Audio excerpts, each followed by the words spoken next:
Okay, cool. I think we're on. Sweet. Well, don't know. See if we can find this. Nice.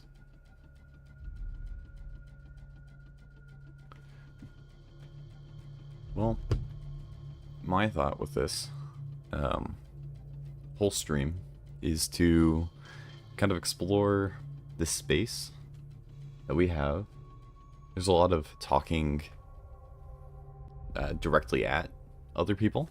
It's more of a face-to-face form of interaction, and so I thought it would be fun to explore this concept of side-to-side.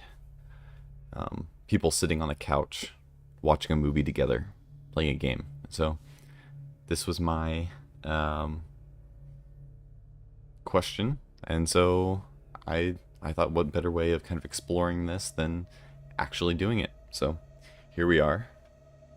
This is the side-by-side stream. Hey Grim, how's it going? I don't have any of the fancy Streamlabs stuff, and maybe I should find a way to bring in the full thumbnail and everything. Make sure everything's displaying correctly. First, we're going to choose a character. I'm trying to find out what would fit us the best today, and I think we're going to go for Salvador. And we'll won't spend too long. We'll just find a random head. You can always change it later. Something that gives us a little bit of insight. I've talked about this game before. Hey Ups, how's it going? And I mess around a lot with the audio. I have a lot of experience playing this game, maybe too many hours, to a point where my mom saw once how many hours I had in Borderlands and seriously thought about not letting me play video games again, or at least that's what it seemed like in the moment. And so this is why there is no character dialogue going on, and I'll consider turning it back on. I don't know. I'm more interested in kind of just using this as an opportunity to talk to you all, and not necessarily to actually care much about the game itself. I might do what I did last time with this. I have another video where I played Borderlands, and in that video I do take some time to kind of go over kind of experiences I've had related to this game, because it's been so impactful to me. So I might reiterate some stuff from there, but for the most part, this is just going to be me hanging out. Yeah. Hopefully you all can hear me. I trust you all to let me know if it's all silent. Maybe I can check real fast. Oh, I am definitely coming through. Sweet. Let me know if sound is off at all, but I'll keep it at here for now. The beginning of this game is kind of slow. You kind of reach a point where you hit a loop, and you kind of know all the stuff that's going to happen, and you find out little tricks. And so I've spent a lot of time just like learning about how all these kind of blocks hang. I've never been able to find like little secrets too often. It's more just like randomly coming up against like meshes and stuff. But you find out all these like little things.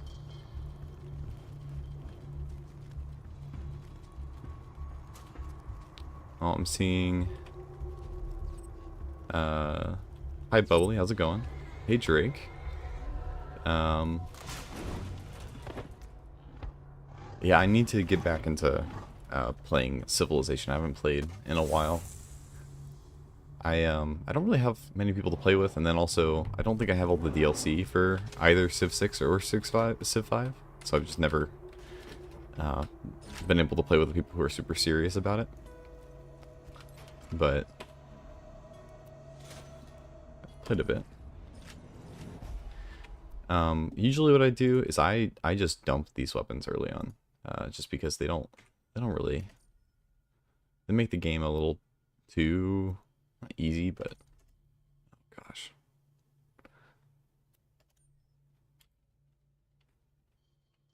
Oh, well, thanks for swinging by, Drake. It was nice seeing you. But it makes the game a little too easy, so I tend to just drop everything and go from there.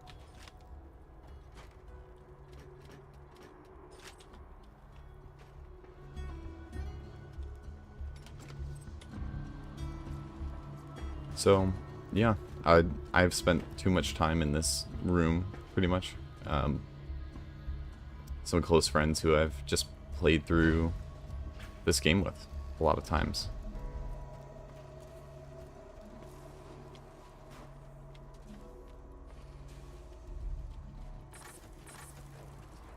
I tend to drop everything. I mentioned before, it makes it too easy. They give you all these weapons that,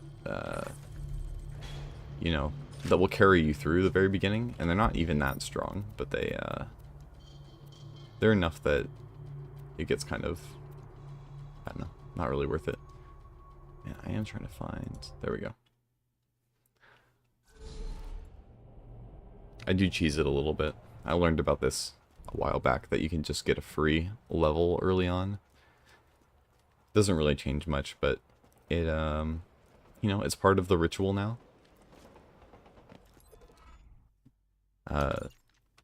The guy who's in chat, Grep the Barbarian, it's a friend of mine.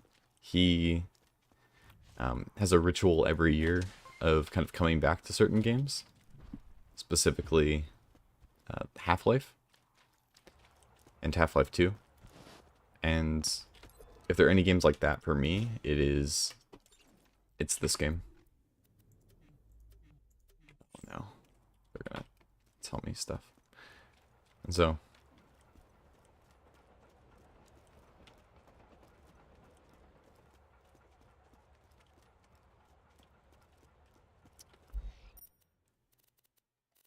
Claptrap's place. Yeah, I think you're right, Grim.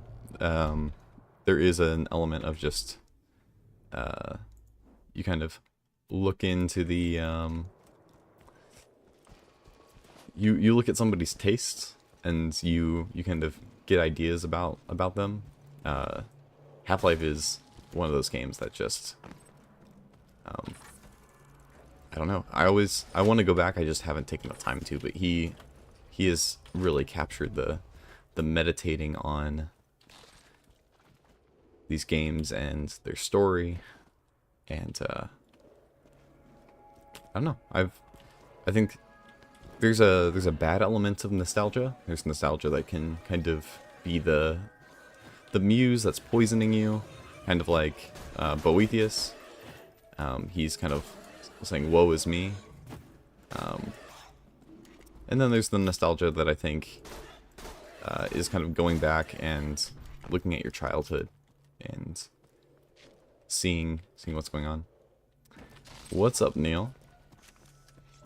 You have tastes. You have tastes of some solid games from back in the day. Oh, Fallout 4. I'm currently making a Fallout 4 playthrough right now. I was able to install some mods, but it was it's too easy right now, and it feels a little uninteresting. So I need to kind of tune it precisely. I like the survival, but the way that survival is done, at least in Fallout 4, is a little too harsh. Saving only when you're oh, can't save them yet. But saving your game only when you sleep is a little too much for me. It requires a little too much backtracking. and I don't want to have to worry about that. But it does have tension, so I enjoy that too.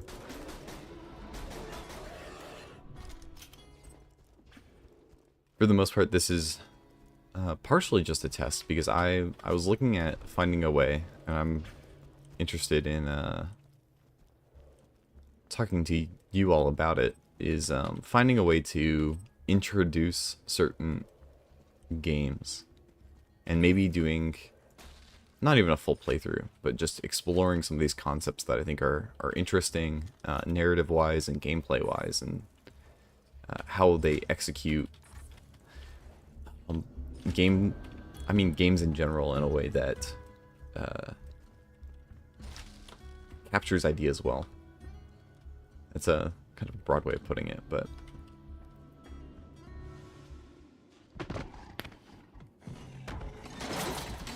yeah, so I've just been exploring that idea. There's some games that I love but are not stream games. They might be an edited content game just because of how slow they are. And my attention span isn't always the the best. And I know that if my attention span isn't that great, chances are other people's isn't either. So I'm trying to be considerate of that as well. Just have to kill him up there.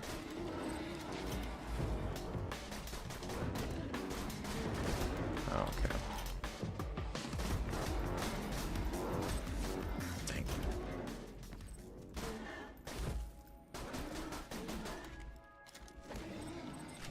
Okay. There we go. Also, hi again, Bubbly. I've seen you around a few times. I've noticed you've left a few comments. Thank you on the compliment for the nihilism video. I really like that video too. I don't know. I feel like I captured something that I don't know quite what I was on when I made it, but I think that there's something that's like really good there, and I'm still kind of processing the takeaways I have from that. I've been trying to get in contact with Brendan Graham Dempsey, and I think that'll be if we end up talking, I think that will be a really good a good baseline to talk about the practical element when considering some of his ideas that he's thinking about.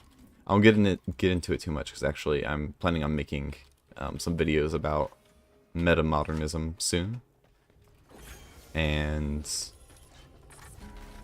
I think I express it better there. So I recorded that script today, and tonight will probably be some editing, and hopefully we'll see. Neil, to answer your question, I don't think so. I don't know. He doesn't seem like the type of guy who would play a lot of video games. He seems very and that's not a criticism. That is at most a compliment. He seems like he's the type of guy who would be much more focused in on like Dante or something. Which means I get to be an ambassador, which is fun. And why video games are actually an interesting form of artistic expression and processing.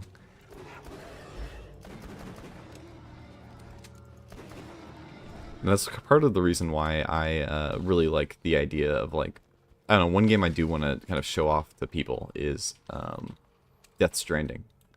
I love Death Stranding, but Death Stranding is very much one of these kind of more artistic games. And so it's kind of, in a sense, like intellectually, video games are very kind of fringe. Like, not many people are seriously considering video games as like a form of like high art. And then, so when you have people who are pursuing it as high art, they are fringe. So it becomes the fringe of the fringe. And that's always a really fun area to explore. So I love that, that side of that. Of course, being fringe to be fringe is not the best either. There's always a balance. You want the game to actually be fun.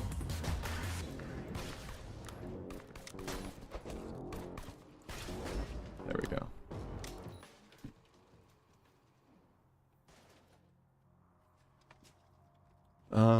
This is going to be a long, not a long section, but a good section of quiet. The beginning of this game has a lot of talking and not a lot interesting being said.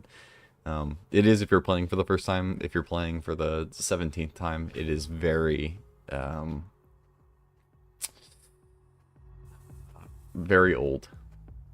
But yeah, I've wanted to try to bridge that gap a lot of finding a way to communicate how video games are able to take the living out of things, that it's a popular participatory form of art, and there's not many things like that. Maybe you'd have D&D, and that's about it for, like, you know, in the West.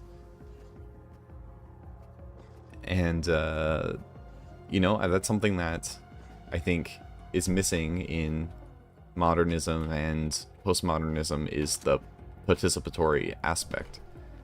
And so that's what I think needs to be focused on more anyway. And I think that, I mean, now I'm spoiling everything, but I think that's what I want to communicate to Brendan Graham Dempsey, is I think he's missing out on participation in the art itself. And the participation is part of the message that's missing. Oh yeah, I can sum up the gist of the dialogue that's being said. All that's being said is Claptrap comes up, he gets shocked. Hammerlock comes in and he says, "Oh, I don't like Claptrap, but I'm going to put his eye back in." Claptrap's like, "Oh, that's cool."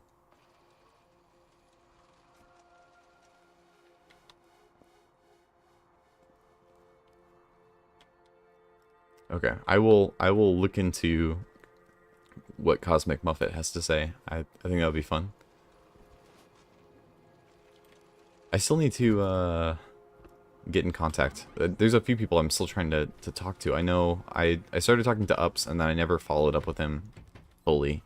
I haven't been the best about that. And so I'm trying to do that eventually. My goal is to at least have, like, conversations with everybody, even if they're online, or offline, I mean. Like, I wanted to talk to Rick for a little bit, because I think Rick has a really interesting perspective. Rick Walker, sorry. And, I don't know. He seems to, like, post to the void a little bit. Like, I've gone to his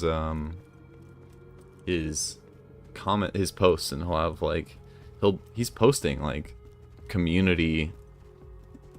YouTube community posts constantly, and they're all quotes from things he's reading, I think. And nobody's, like, interacting. I feel really bad, and so I try to channel McMo and post kind of funny little things. And so I talk to Rick Walker once in a while through that, but eventually I do want to have a conversation and learn more about him.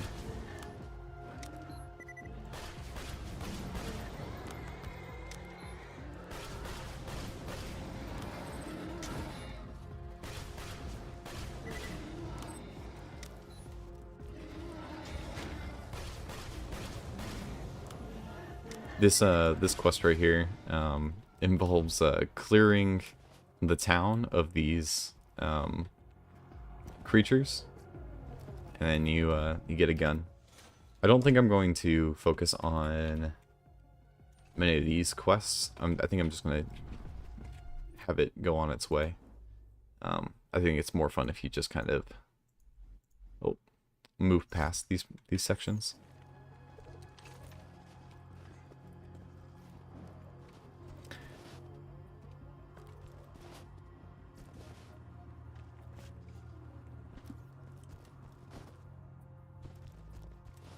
So my thought is, and maybe you guys can kind of comment on this.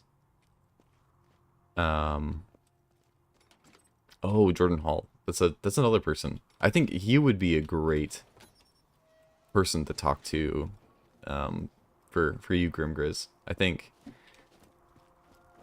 that would be a really fun kind of combination of thoughts and ideas. I think Hull is still hard for me to understand. I try to watch like his conversations, and I feel like I zone out really fast. And that's nothing with anything he says. It's just my I don't know. When I hear him talking, I hear my computer science teacher talking. I hear a lot of, like, at least in that conversation with Christian especially, like the most recent one, it was very focused on Bitcoin and trust, and I don't know, I want to get to like the deeper stuff, but sometimes I get stuck in the technical details a little too much, and I feel like I've sat in those technical details for too long, and I kind of just want to have things done. And do things. One thing that just got mentioned in the game is that I think he mentions it, is that our antagonist here has a pony or a unicorn made of diamonds, and it's a real unicorn, and it's just kind of like a thing that's mentioned. It's just kind of like a funny throwaway line, and then they turn it into like a whole thing later on. And that's a common thing. You'll see that in Star Wars. That's like a really iconic example of, like, in the first Star Wars movie, they just have a throwaway line about the Clone Wars, and then in the future they like make movies about it. And I just always thought it was a really interesting thing. I feel a little bit conflicted about it. I don't like the idea of trying to explain everything. I like the idea of leaving things as a mystery, because often the way that things are articulated vaguely are more interesting than they are when they're actually played out. Very rarely am I not disappointed by the way that something is executed. And maybe that's just me being very, having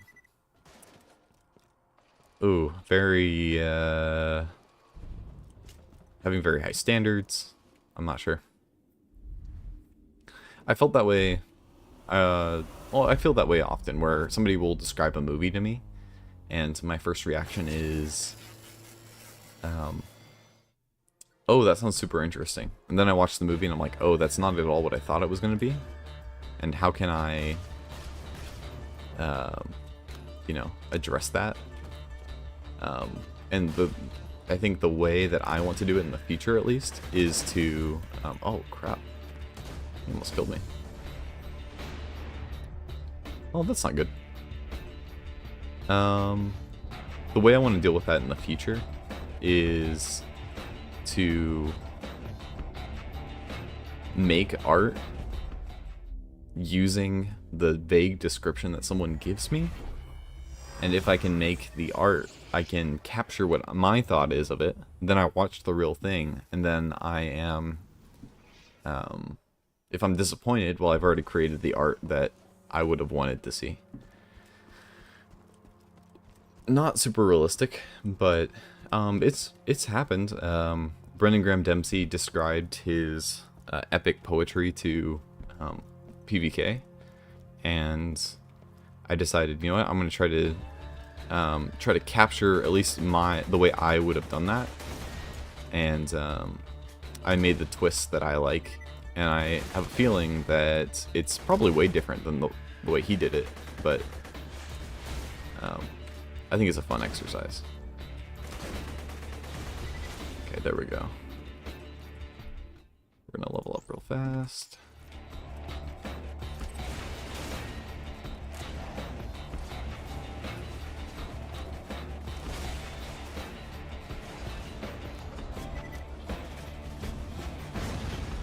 There we go. Oh, where is this boss? Oh, there he is.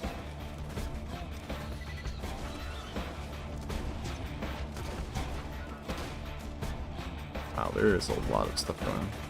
Yeah. I've had that case happen before with a lot of sort of things. One of them being Indiana Jones. There's just certain choices that are made that I just absolutely would not have expected, and probably would not have done if I was in their shoes. And sometimes those are better things, and sometimes those are things that I don't know, disappointed in. Hey, ship clerk, how's it going?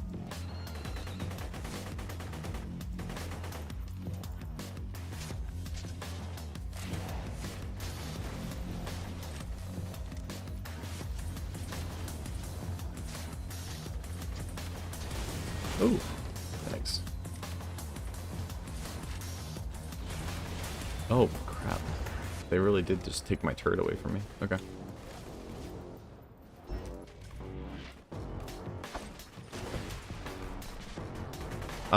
In this section, you can take the turret and you can just kill most of them. But I've never found I don't know. I've always found the gunplay to be the most fun part of this game. And, to kind of just take it away is, I don't know, seems kind of weird. I understand it mixes things up a little bit. You just were in a boss fight, so why not?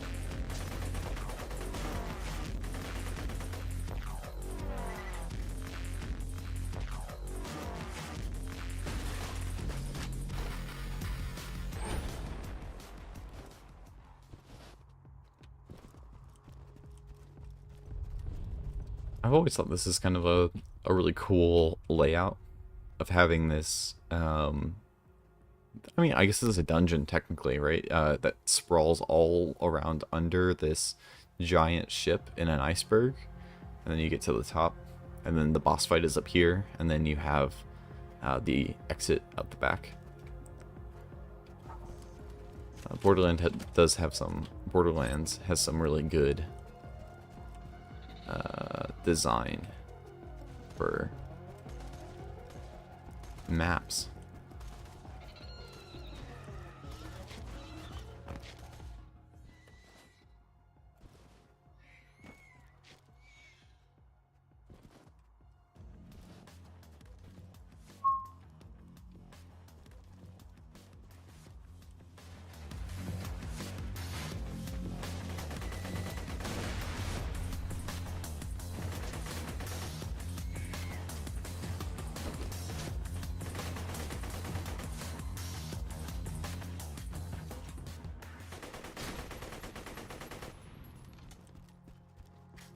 This game was made in, I think, like 2012, so this was like right around the time when everything is very,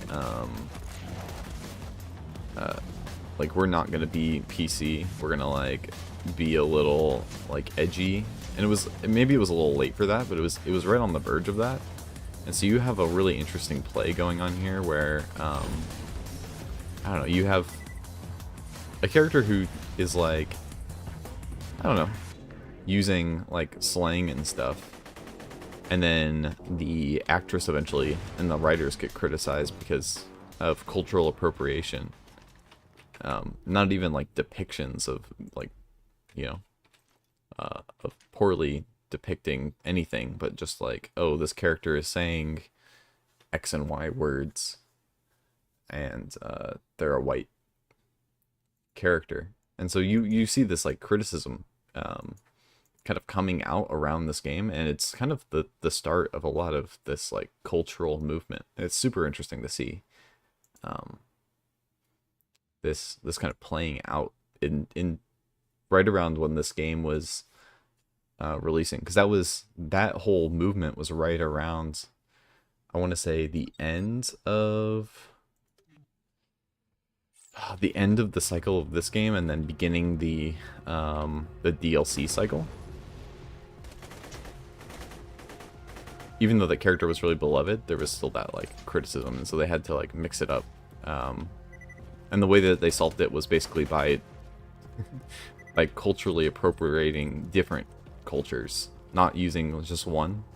That's kind of, I don't know, I'm trying to be non-specific as possible, but it's just super fascinating to see these like cultural dynamics playing out in the way that this game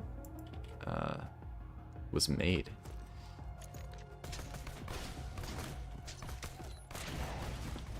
Okay.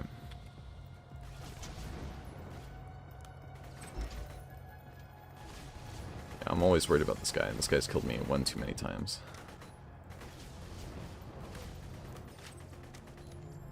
Okay.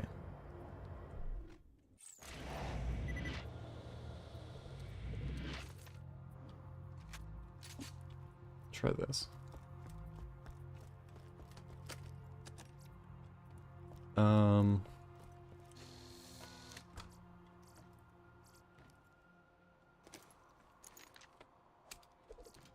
It's always interesting with this game. You find certain guns that you kind of appeal to, or that appeal to you more.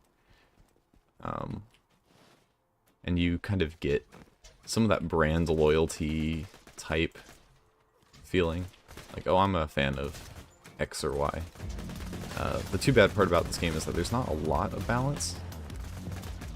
Like, it's pretty,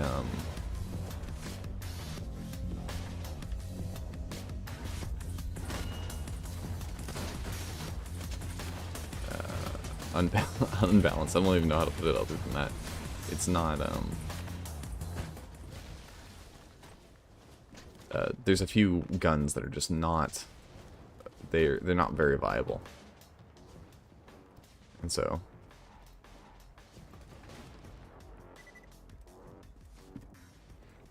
yeah.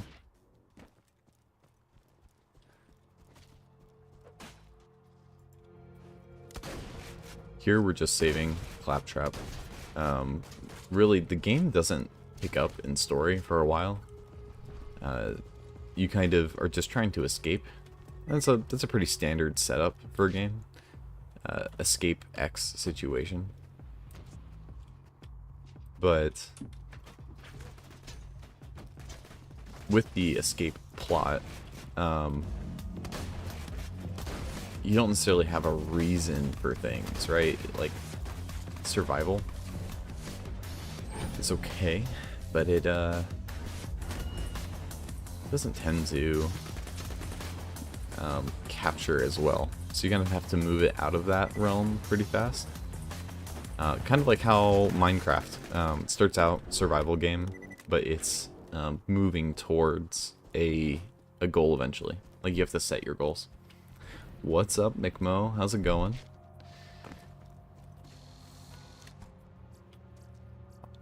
I'm trying to explore, I've mentioned this before, what if most of the kind of stuff that's on YouTube is face-to-face interaction, as far as face-to-face can go with in a digital world.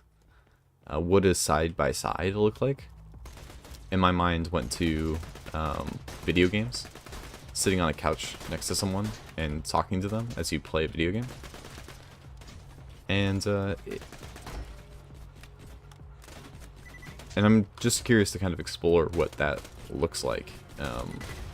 Is that a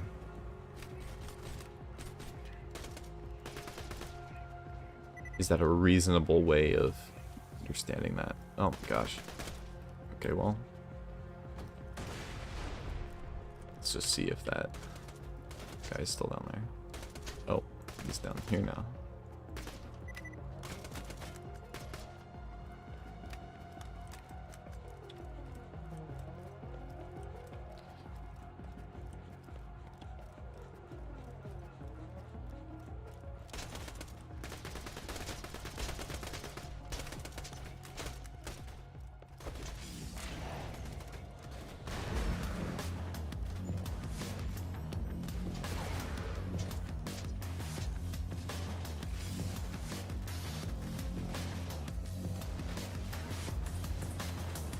Oh, they're out. Dang. Already.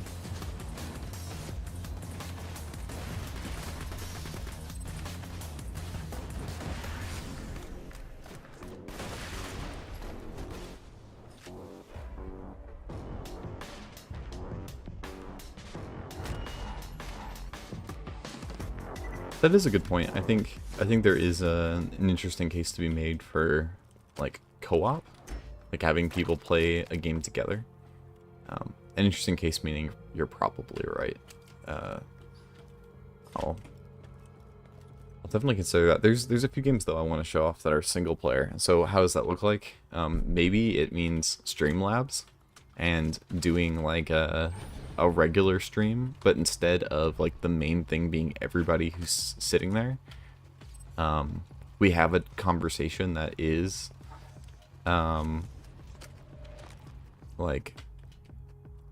still going on, but the focus is always on the game that's really in the center. It gives us a common point of contact, and then we can kind of do whatever we want on the periphery. I don't know. Seems like a cool idea. I think that might be the way it goes. I just need to pay for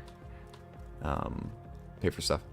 Yeah, McMo, I am live right now. I am streaming currently. This is a oh, Grim Grizz. Okay. 2 people can play single player side by side. Do you mean 2 games going on simultaneously? Like it's 2 people both playing the same game and they're going for it. And that's what you mean? Or I don't know. My experience has been, oh no, is he? Oh crap. Why is this? Okay, this cycle is off for this. This is a bad space I'm in. Oh,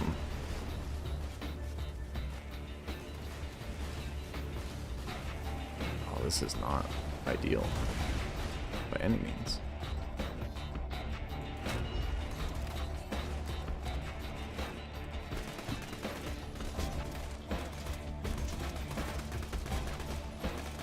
Okay, I need to put some bullets in the Flint over here. Oh, dang it. Can't even do that. Whew. I am looking not very smart right now.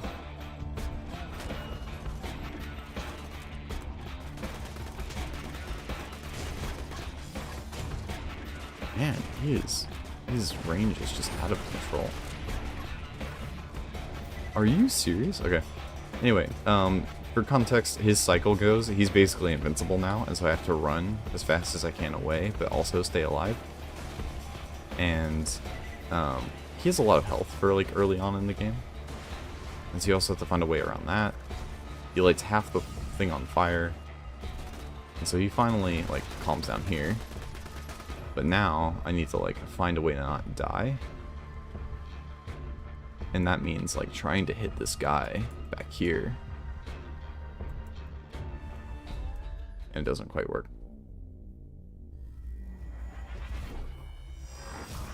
Okay, interesting. So people playing simultaneously, and then you're switching between streams. Simulcasting. Um, I'd be interested. I don't know.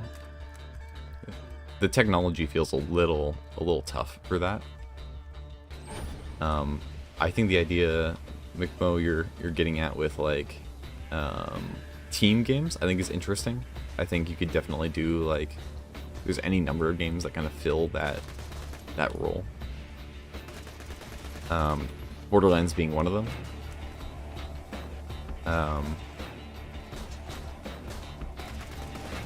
I mean, part of the reason I'm even thinking about this is because back in the day, I remember I had a really good experience of sitting on a couch. Oh my gosh, he just does it every time.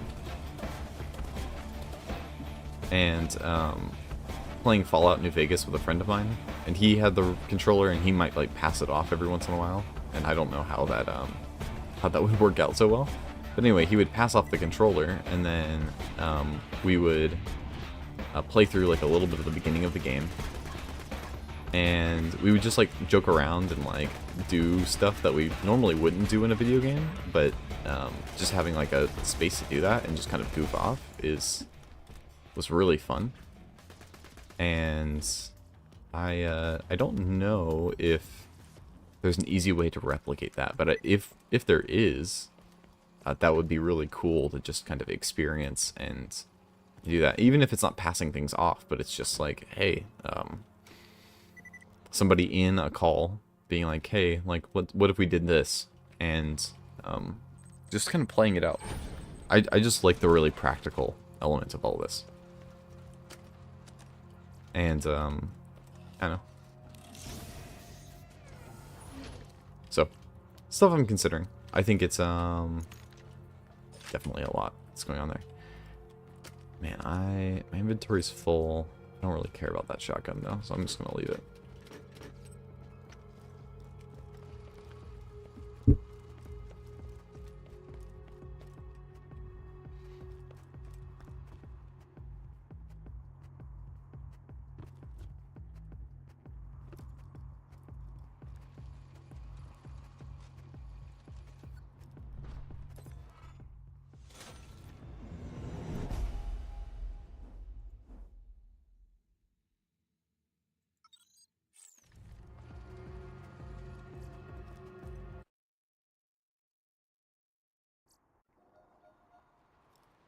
So now we kind of get to the main.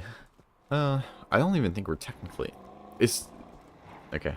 I'm just saying a bunch of stuff. What I'm trying to say is, in this game, there's slowly increasing amount of freedom as you go on. You have more quests to go, and they will like circle back. We're starting to reach a point where it's somewhat free. Like they're introducing you to some of the open world, but it's not quite there, which is a way of doing it. I enjoy freedom in my game, but that's partially because I like open stories a little bit more, and the concept of like a heavy narrative is nice, but often those hyperlinear narratives are not very replayable. And you have to have very good gameplay to make up for it.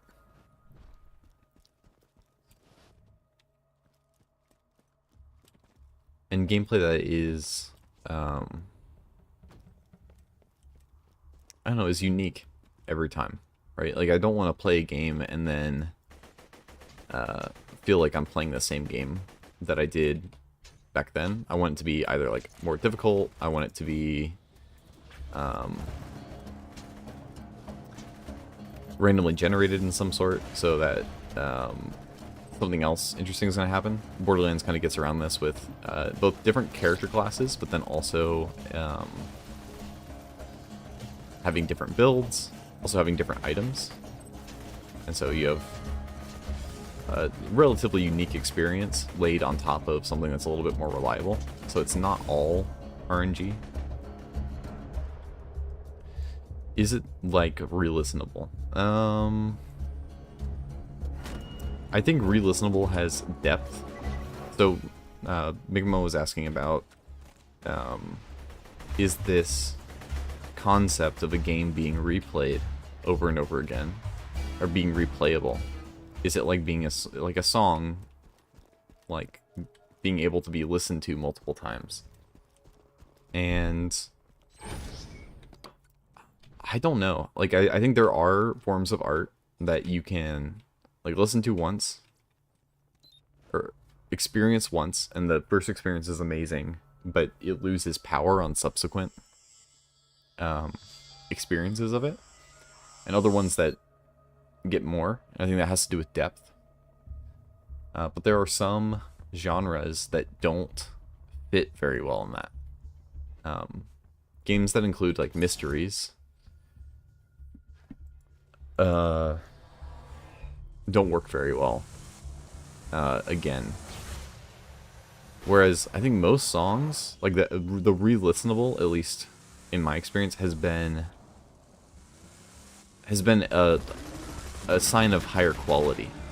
Like if a song can't be listened to more than once, it's not considered as high of quality. It like there's a higher level of appreciation for depth in music than there is in other forms of art. I'm not sure why that is the case, but that is an interesting sense. Because I think with mysteries, you can maybe get like 2 readings out of it, or 2 playthroughs. The first time learning and trying to solve it, and then the second time is paying attention to the clues as they came up. But for the most part, yeah, it's kind of tough.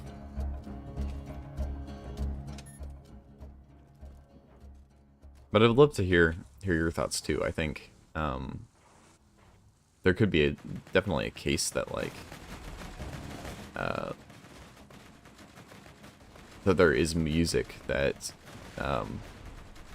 doesn't that the idea of listening to it again doesn't imply like a certain level of quality.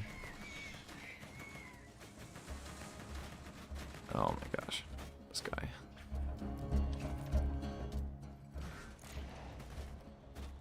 Oh no.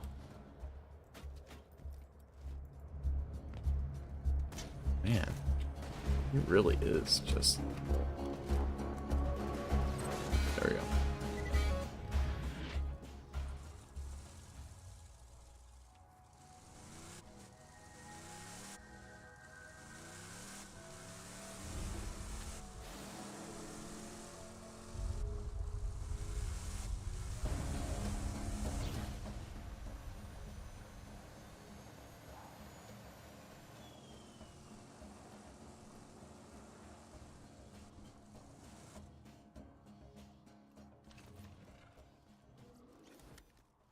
There's a strategy I forgot about here. Back in the day, what you would do is you would create 2 cars, and then you would leave one somewhere else, because you can always teleport to cars in Borderlands.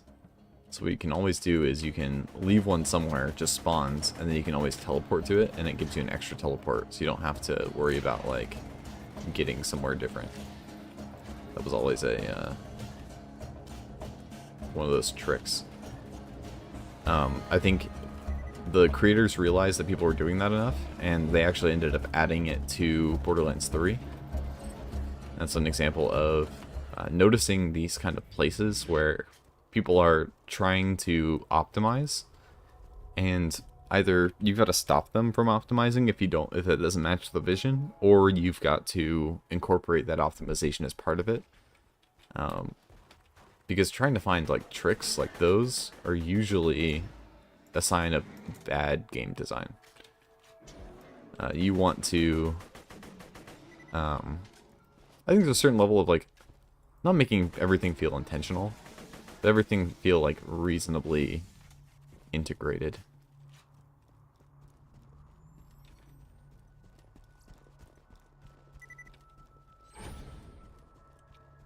I don't have a lot of things to add to the Pelicans talk, but I'm sure that good things come from New Orleans. Something's got to. Even if it's not obvious.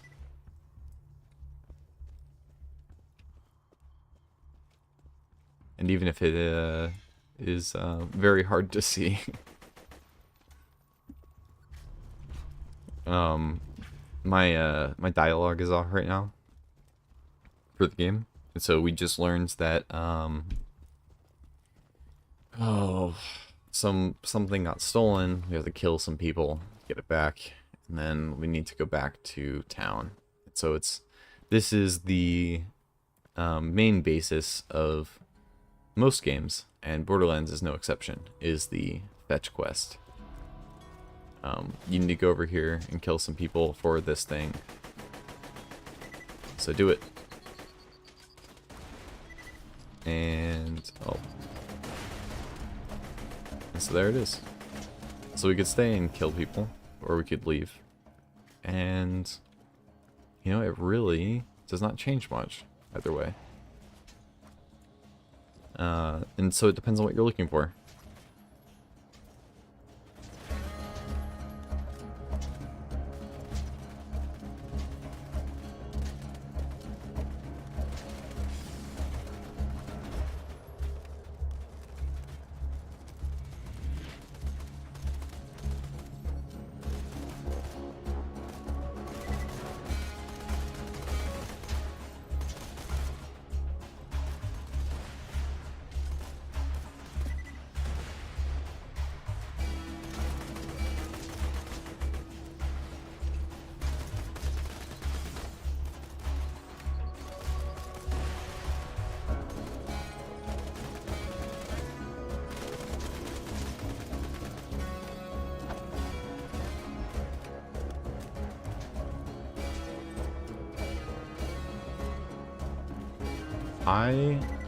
What are my thoughts on Borderlands?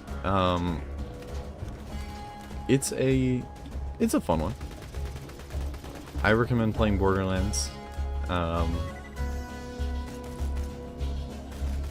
Especially if you have not before.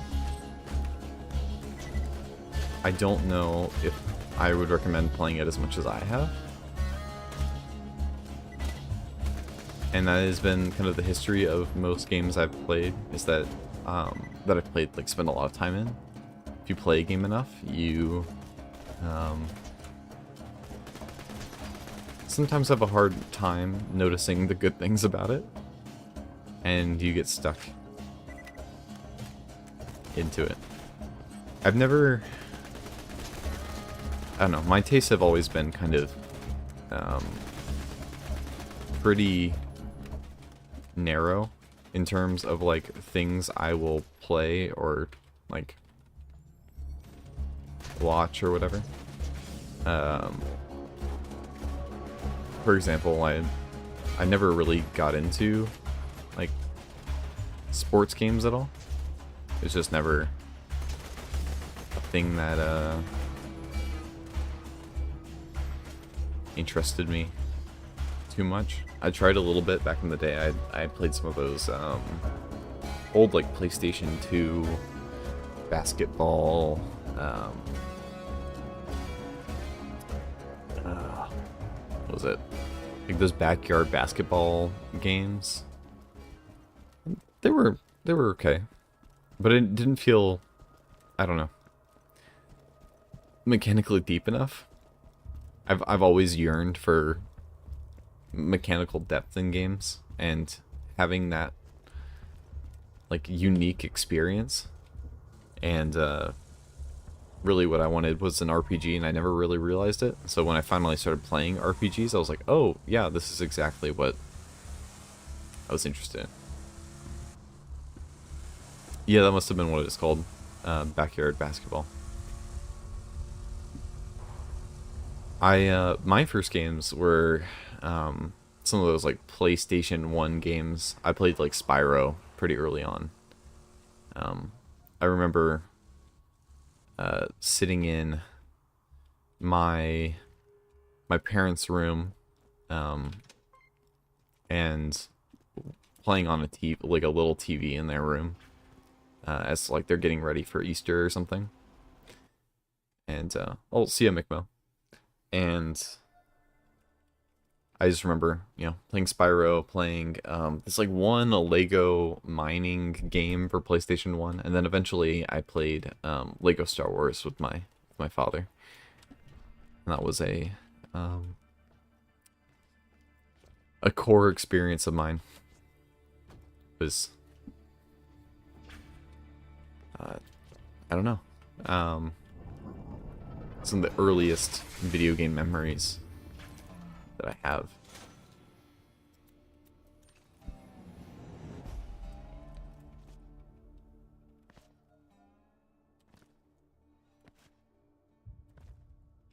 Star Wars Battlefront was another like, huge one.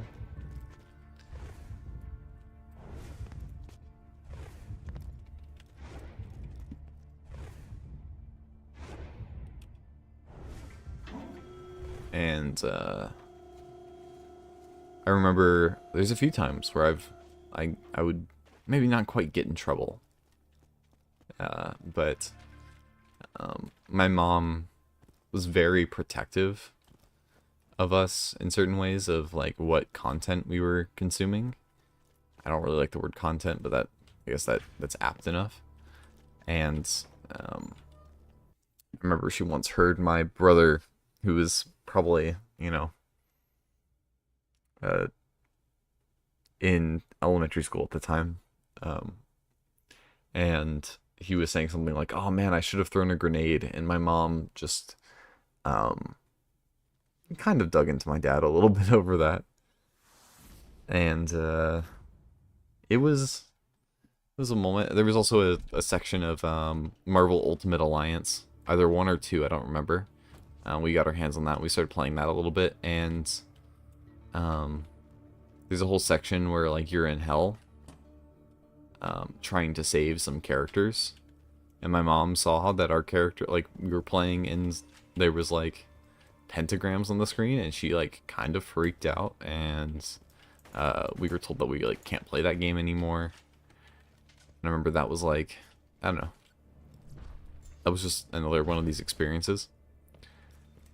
And yeah,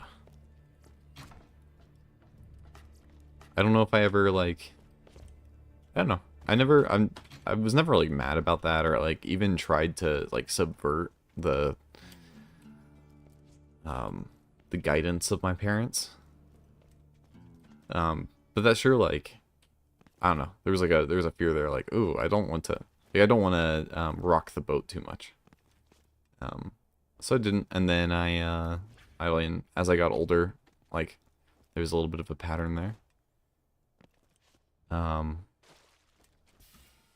But I don't know. There was a lot of conversations about that, being like, okay, no, like just because there is some like symbolism that is of something bad,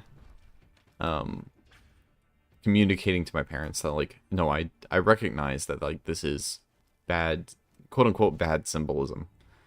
But that's like why it's being used, is because it's bad symbolism.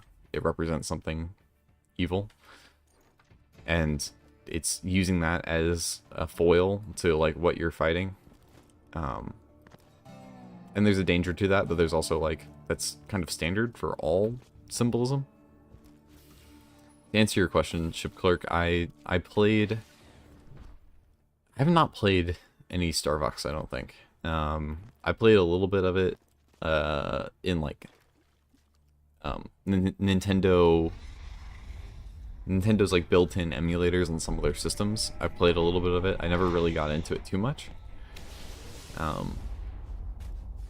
Closest I got to that, and this isn't really Star Fox, but it's the I played the Kid Icarus game for the 3DS, and that had a lot of elements of what I've seen in Star Fox, but nothing like branded Star Fox per se.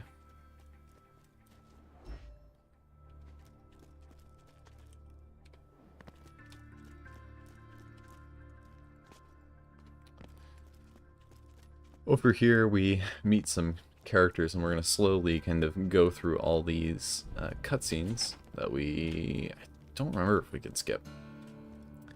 We kind of just have to talk to a bunch of people and they give you stuff.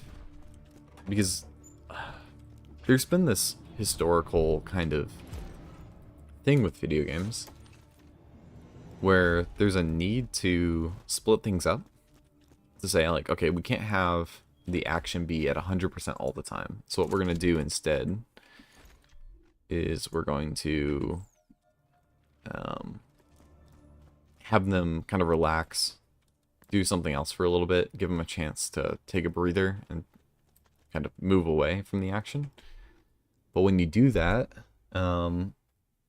if anybody's replaying the game and they don't want to have to deal with that, it makes things not as fun.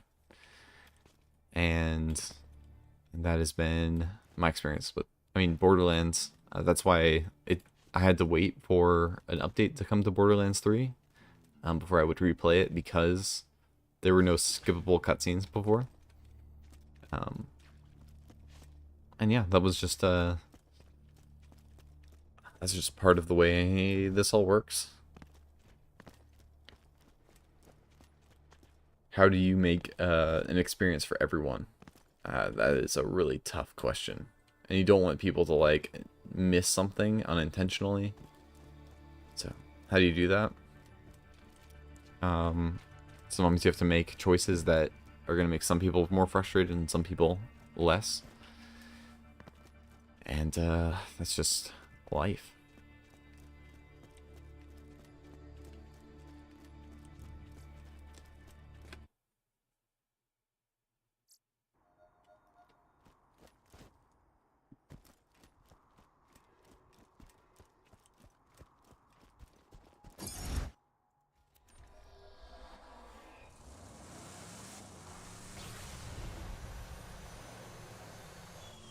Oh, have a good one, ship clerk. Enjoy your Saturday. Thanks for stopping by.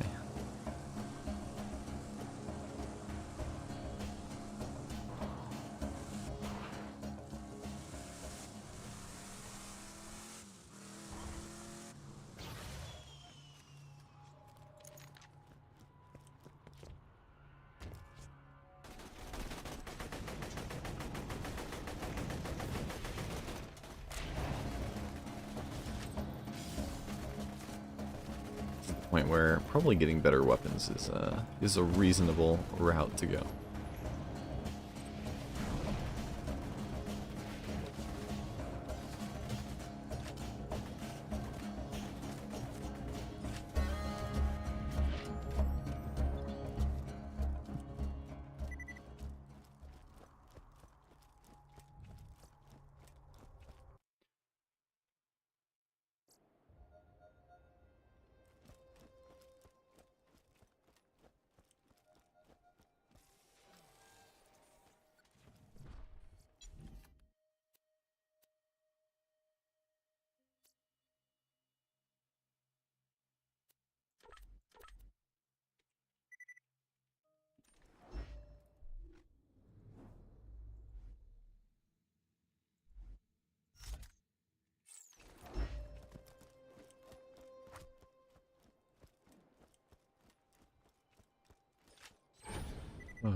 Okay. There may be a couple deaths here.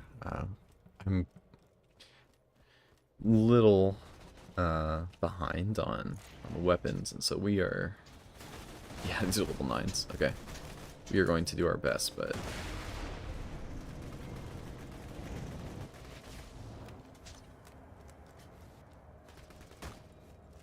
There's a little bit of difficulty.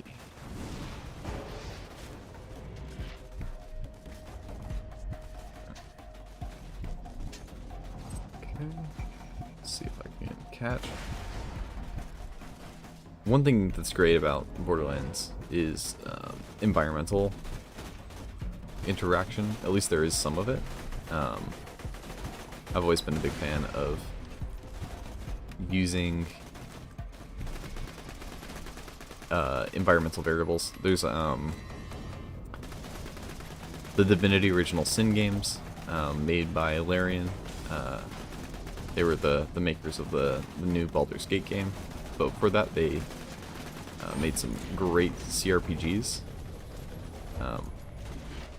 And among them, Divinity Original Sin did a great job of managing all these elements of...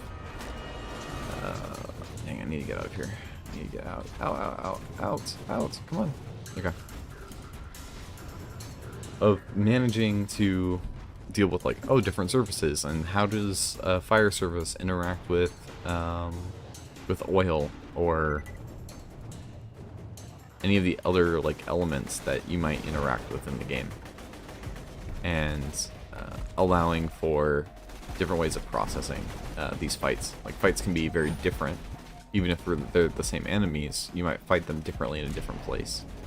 And the environment actually might make a fight much harder or much easier. Adds variety.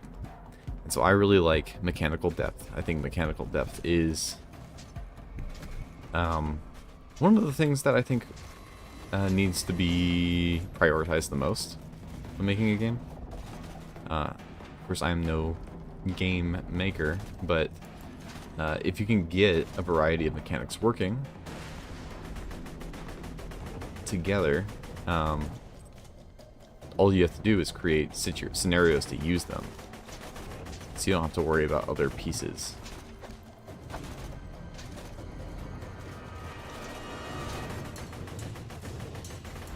Oh.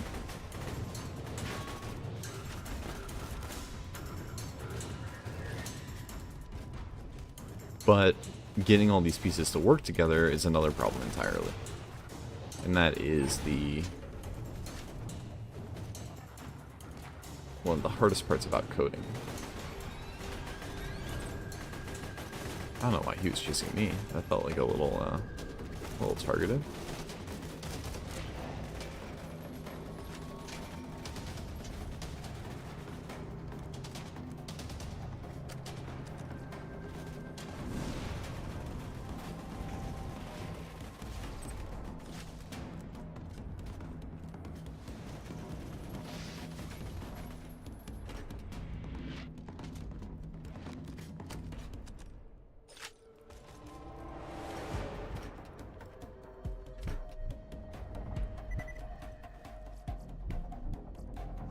Lots of fire weapons here, but they don't do a lot of damage to the people I am planning on fighting, so it's another problem that we are going to have to face.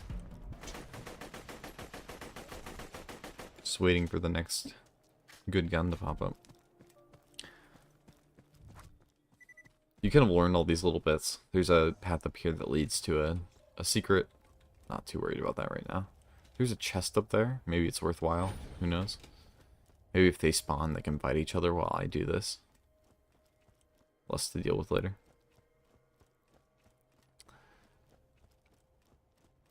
There's a lot of dialogue going on right now against these, like, factions fighting. You're hearing about this one enemy that you think is going to be the boss of the area, and there's like a big twist. And that's a lot of what goes on here. There's another chest up there. Let's see if I can maneuver my way. Yeah, let's just do that. See if we can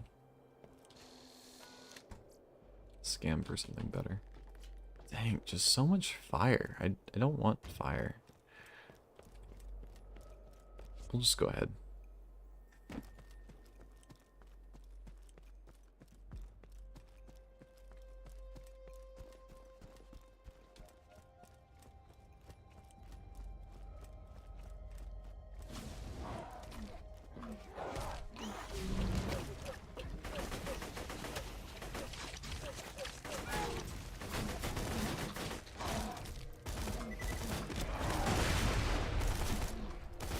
I think that'll do it.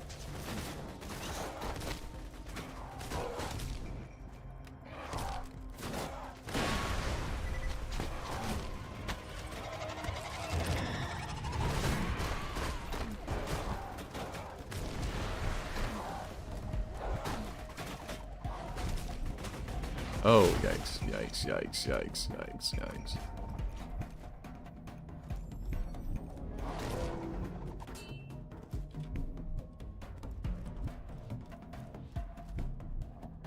Not ideal. Not ideal at all.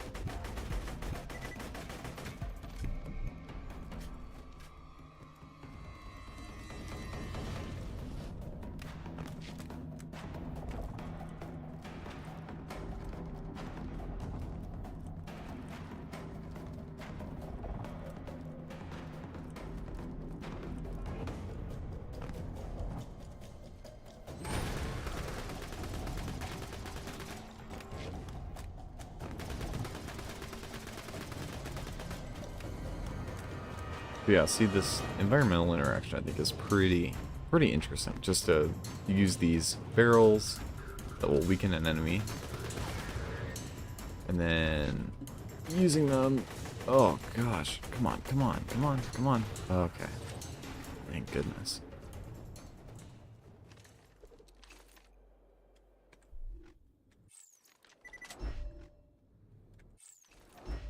It's technically the first thing I picked up. Yep, that's what we want.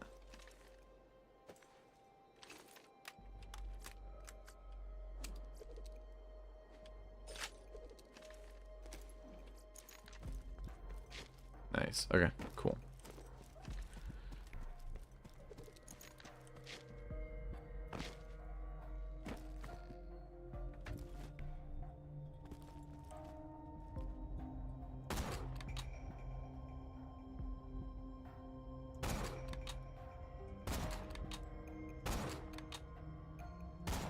Man. There we go.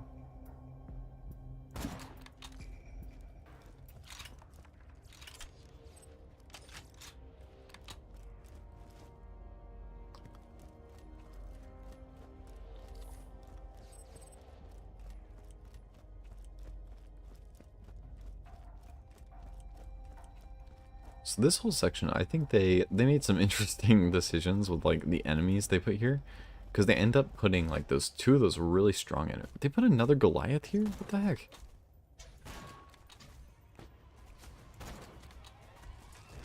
Okay. So yeah, they just kind of stack this whole area full of like these very strong enemies with not a lot of seeming consideration that like it could be. I mean, it's a challenge to overcome, but it gets a little tiring to do this over and over again.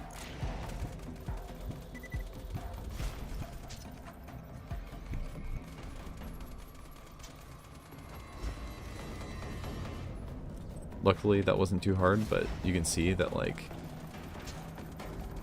I don't know, if my guns weren't quite as good as they are right now, this would be a very miserable task of just kind of constantly firing. Oh my gosh.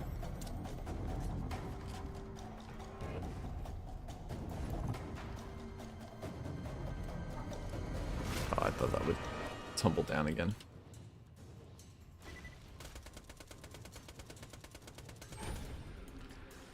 There, well, at least we level up. Oh, we don't have any major damage increases. Just kind of ammo stuff, which is fine. That helps, but I want to say most other classes at least have something early on that you can increase damage with. Get spy a little bit easier. Of course, it looks like this gun isn't the worst at damaging. Just kind of Hyperion. Like all the weapons in this game have a little bit of a deal with. They have their own quirks. They all do something different. And so, Hyperion, very low accuracy, but as you shoot more, they get stronger.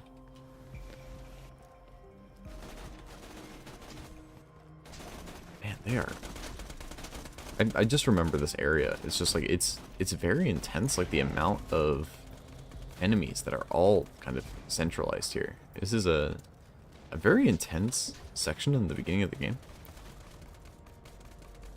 But you know what? I think it's probably a good thing in the end. Have something that's like a little bit more engaging.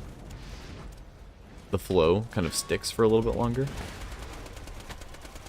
That is one thing I really enjoy about Borderlands. Is like once you get into a flow, it's very strong. But death really messes up your flow. And, you know, that animation right there takes a long time to play. And I am not a fan of, like, long animations. They interrupt the speed of things that are happening. So I enjoy the way Doom does a good job of playing with these elements a little bit better. But again, every game is trying to balance things, so it makes sense.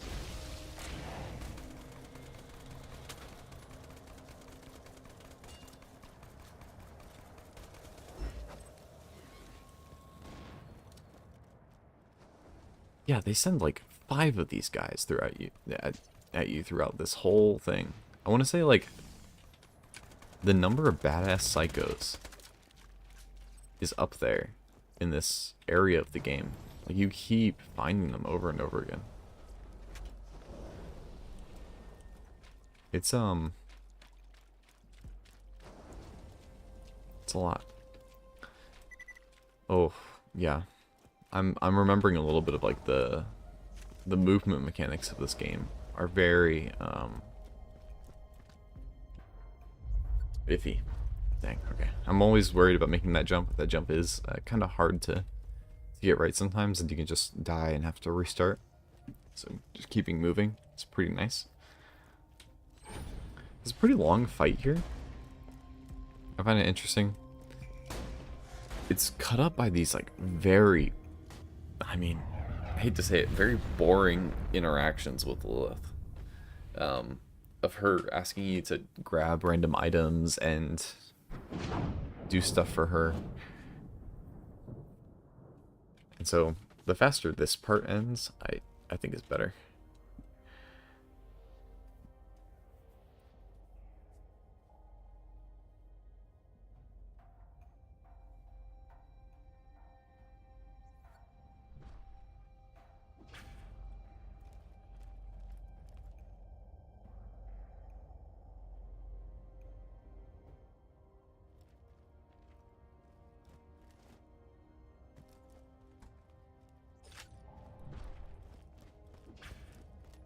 Oh, this is part of it. You know, you have to grab these iridium nuggets, then you take them out, and then you walk up to her, and you hand them off to her. A lot of this is to build her character, but one of the weakest parts of Borderlands has to be the character building. Not a lot is being added.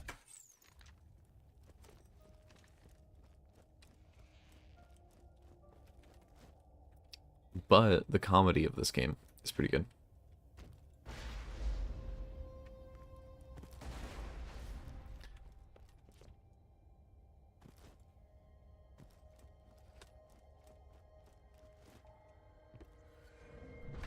I mean, I guess it is pretty good for the amount that happens. Sheesh. Almost killed me. Oof. Welcome back, McMo.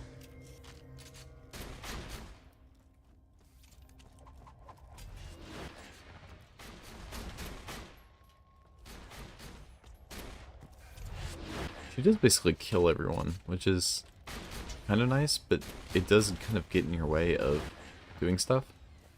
And then, I don't remember. I don't think she helps you up if you fall. And so you still have to do that yourself. And so sometimes she will kill enemies that you're trying to kill to get back up.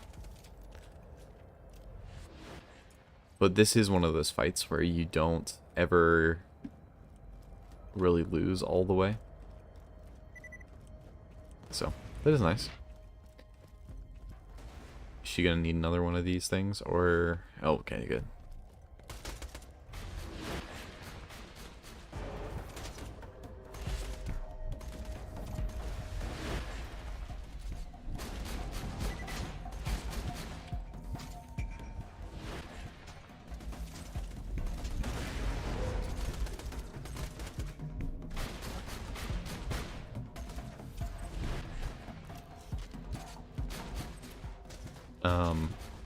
I'm trying not to be overly critical, because I know this game is from 2012. It's an amazing game. I put so many hours into it. But there are some just, like, things I run into. And one of them is, like, the part I love about Borderlands the most is the flow state stuff. And whenever I can get it, like, that's the best. But the major problem is, like, everything I find to be wrong with the game is stuff that gets in the way of the flow state. So tanky enemies like this, like they're not very interesting to fight. You just kind of walk backwards and you try to avoid them. You strafe around them.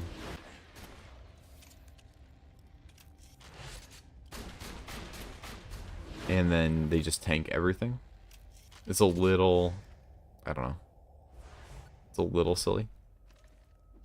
Let's make sure this is... oh, that's better. Another one of these.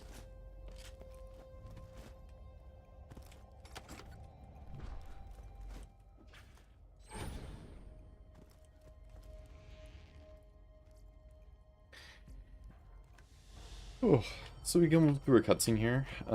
Lilith is showing off the fact that she is a powerful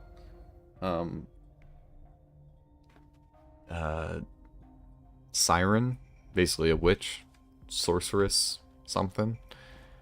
And she can do stuff, but she's not that good at doing stuff because she just puts us in to another place. Another weird thing to point out is that the chapters in this game are extremely short. This section that I just finished right here is technically the first 6 chapters in the last hour or so I've been streaming. There's been 6 chapters of this game, which is, you know, it seems like an oddly large number of chapters. But it does mean that we kind of get an idea of the rhythm of the game pretty fast. And at this point, everything is set up narrative-wise that we kind of have a goal. But our goal is to keep finding people, basically. So it's not until a little bit later do we actually get, like, you know, an antagonist to fight against. We're still kind of antagonistless. We're still waiting on trying to find out who's going to fill that role. And I think that's really when this game picks up, is when Handsome Jack is on the screen. And he only shows up at the very beginning, and then after this kind of short section, he shows up again, and then the game really kind of gets rolling and does a good job of playing out.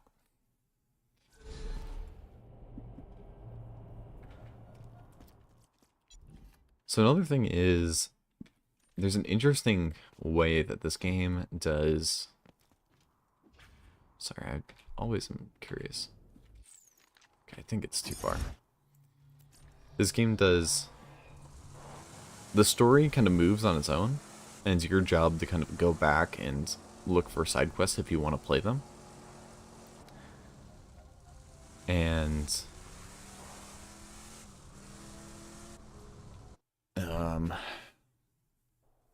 it's easy to just kind of go down the main path, which is reasonable. And side content just has a lot of stuff that just doesn't need to happen.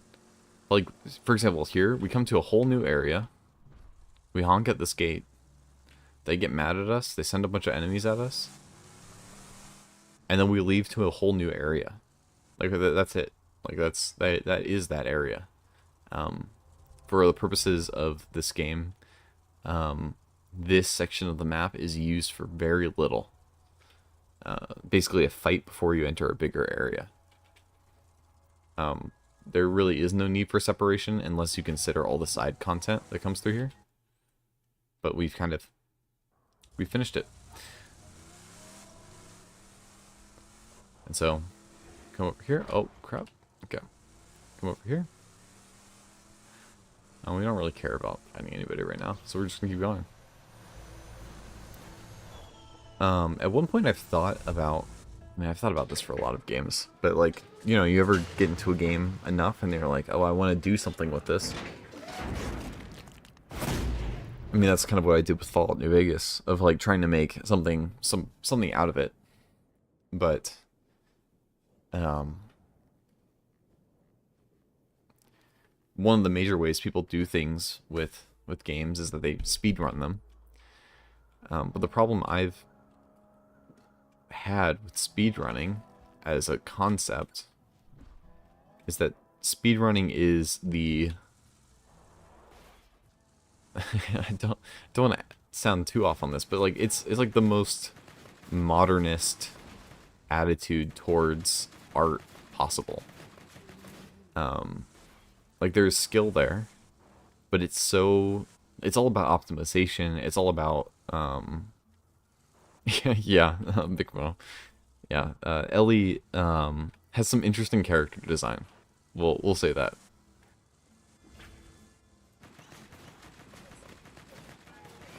And man, now I'm distracted. So yeah, the way that speedrunning works is that it's super optimized to a point where I don't think it's fun anymore. The concept, at least to me. I tried watching like a bunch of different games I enjoyed and seeing how they were speedrun. And for the most part, they're done in like very odd ways. Like I like Lego Star Wars, but the way that Lego Star Wars is speedran is you play on 2 controllers at once. So you're controlling both sides of the screen to accomplish things, which I don't know, feels very disconnected. It doesn't feel like it would be fun. Another concept is in speedrunning this game, there's a lot of like pre-firing doorways and stuff, relying on like reliable spawns. The reason why in the first place I ever was interested in speedrunning was the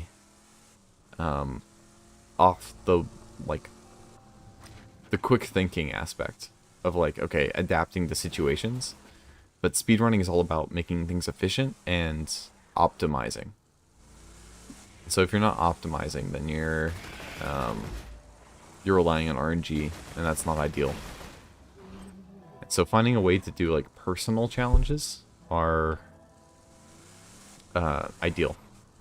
And Mikmo, like you're saying, I've learned to absolutely hate the concept of like meta games. Meta games, I think, ruin games in general. Like I haven't seen a meta game that's more fun than a game in a long time. Chess, I think, is the greatest example of this, and I wrote some stuff about this a while back. But I honestly think that like our modern version of chess, like the learning different moves beforehand, knowing all the openings and everything, is the absolute like worst. The worst way to I don't know, have a good game. Memorization is not a skill that, I don't know, that's fun. At least to me. Some people might have fun with that, but I can't deal with it. I like the adaptability, and So, one really famous chess player is Bobby Fischer, and his conception was, I think he came to a very similar conclusion, and so his resolution of that. Oh my gosh, I've never seen that happen before. Okay. I've never seen it jump into this area. Okay. The way Bobby Fischer dealt with this was that his idea was that every game would be completely randomly generated from the beginning. So you would play a chess game. The chess game opens, and the board is randomized with all the pieces that already exist. And if you're, and then you would play the game. And since the board is randomized, you can't prepare for it to a certain extent.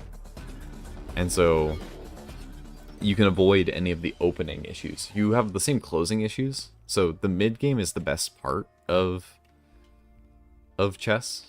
It's the creative thinking. It's that part of chess. And if you can get to the mid game and keep it going as long as possible, that's like ideal, in my mind at least. End games are super super optimized for the most part. They're like puzzles. So end games aren't horrible, but they're not ideal.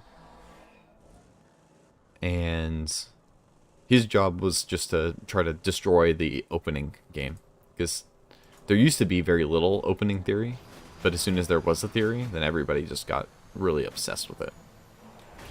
And so that became a whole thing. McMo, I think that should be McMo's law. That one should be McMo's law. If the cheerleaders are pretty, you're playing the right game. Or maybe I flipped it. That's not actually what you said. If you're playing the right game, then the cheerleaders are pretty. Which is a distinction. Because it's not if and only if.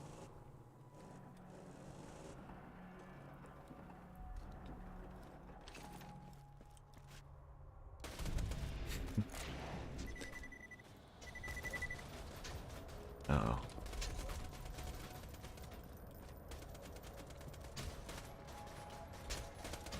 Okay. Dang. Trying to balance this is awkward.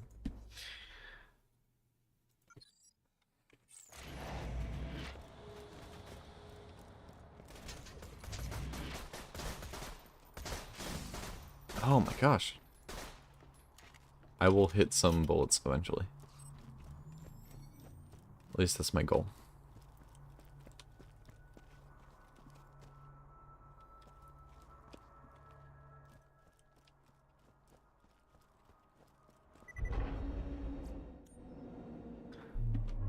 Now that I think about it, I don't think there are many skippable cutscenes in this game, but there aren't as long as in Borderlands 3. Good distinction to make.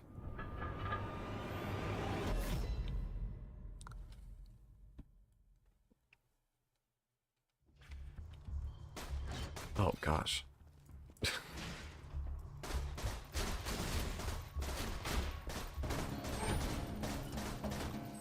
This is when I come to the realization that I am not prepared for this. And that he is, like, way above my level.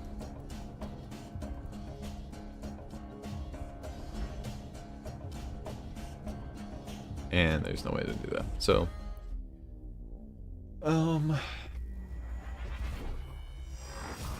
then you try to find a way out. An alternative.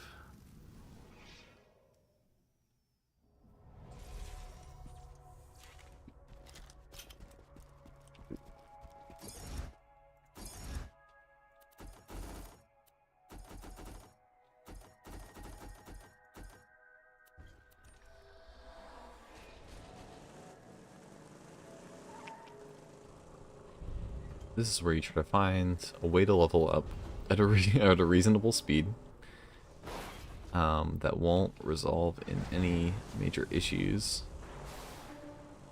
So you have to think on your feet, and maybe this is the fun part, you know? Maybe the grinding is the flow in the end. The grinding was the flow all along.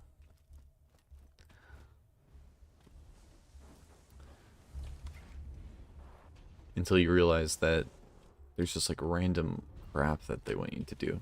Like randomly press buttons to prove things aren't working. So then you hop into a car and you go somewhere else.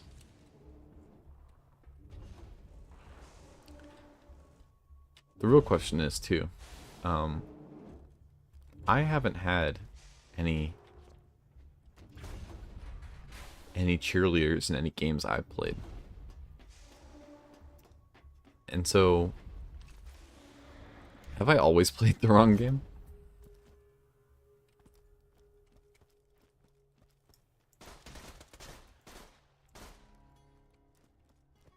I think there's an existential crisis that's under the surface there. Oh crap. Okay.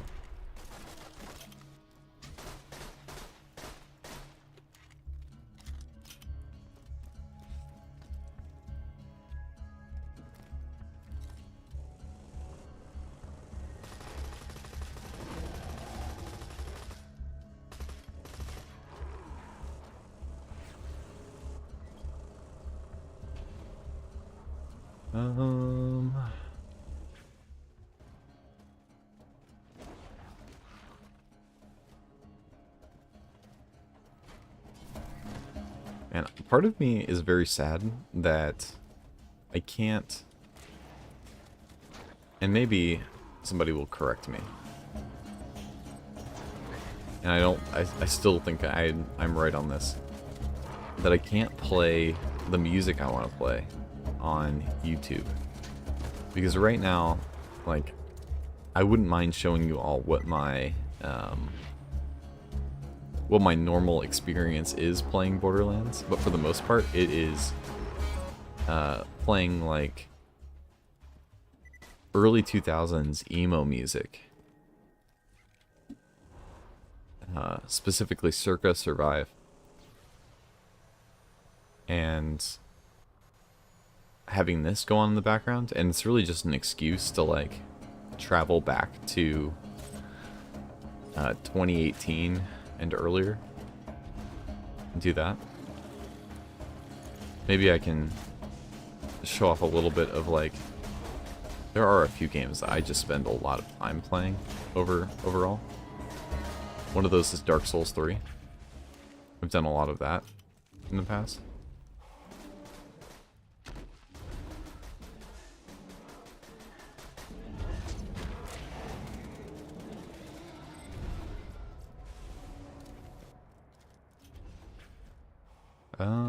Okay.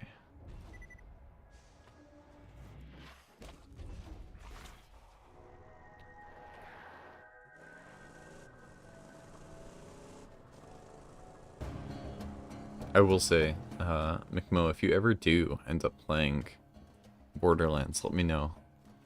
And I'll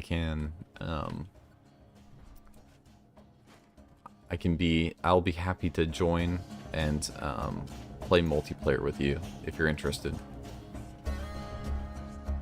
As much as I am slightly bothered by all the stuff that goes on in this game, this game is very fun to play with other people. It's just that the most nostalgic version of this game is the one that's played all by myself. It is very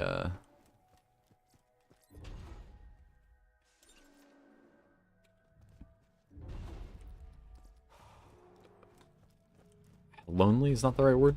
There's a lot of solitude. But, and I have a lot of interest in thinking through how to improve this kind of streaming stuff in the future. And maybe play around with this as another possibility. Neil, if you're still around, this is something I've been thinking about with some of the stuff we've been talking about, with that conversation that Nick Mo, you and I had, I think that an alternate version, I'm trying to phrase this in a way that is as vague as possible, because I think that's the best. There's a guy, I'll just tell you what he does, and then I think you'll understand what I'm talking about. There's a guy who's very famous online, mostly through shorts, because he's just kind of gotten the shorts game down. He does streams, and his name is Pirate Software. And what he does is he does his game design stuff on stream. So he streams himself making the game, and it serves as a form of advertisement for the game he's making. And it just, you know, is him streaming. And I think you'll catch what I'm meaning. I think your idea is really cool. But maybe that's another thing to consider.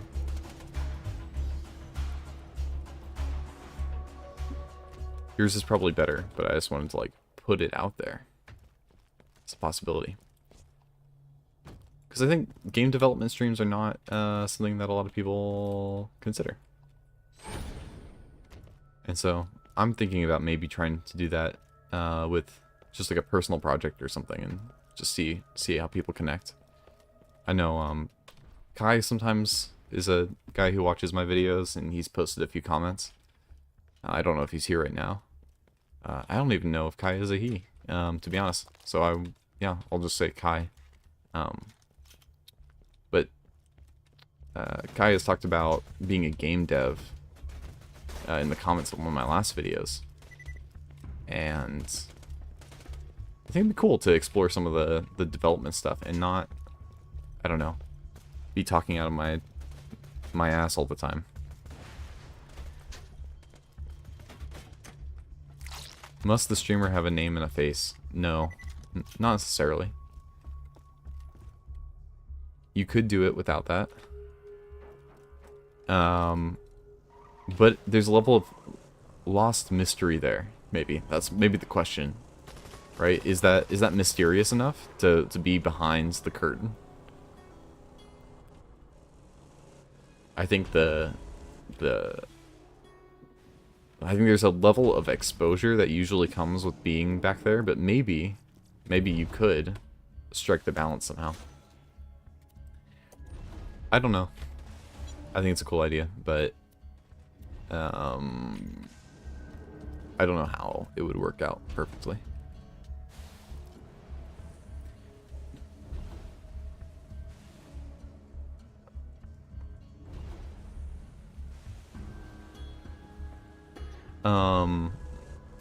Yeah, OBS I feel like is so much easier for me.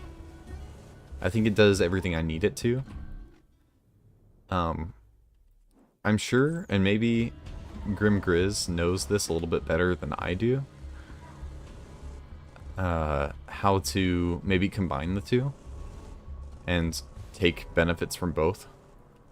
So using StreamYard as like a manager, and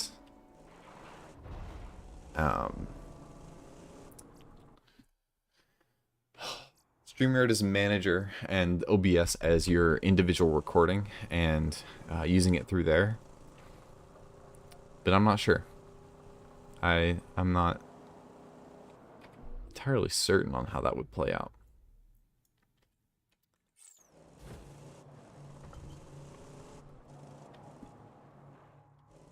Hey Christian, yeah, I am streaming right now. This is a live video. I am not I'm not a pre-recorded Andy like Chad usually is. Yeah, I think all that stuff, like I really like the idea of creating on stream is a really cool way of doing things. But having the participation with other people, like in StreamYard, I don't know how you combine those easily. And so I don't mind the lack of talk, but it's hard streaming. Streaming well. I'm not streaming well even right now. This is like, I'm not experienced in this. I have friends who, you know, we're making money streaming, and there's like a lot that goes into it. Like, you have to be talking, like, all the time. Even when no one's there, you're just talking. And that's what people talk about, being tired while streaming. Because you just have to, especially if you're, you know, on the lower popularity levels of streaming, you're kind of just talking to the void, hoping someone picks up. And yeah, that's why I won't end up becoming a streamer, I don't think. Like, this is a fun little thing to do on the side sometimes, and maybe play around with it and do some of this side by side thinking. And if something comes of it, that's really cool. But for the most part, like, I've tried streaming before, and I don't know, it feels a little tough. Monologuing is hard. I agree. But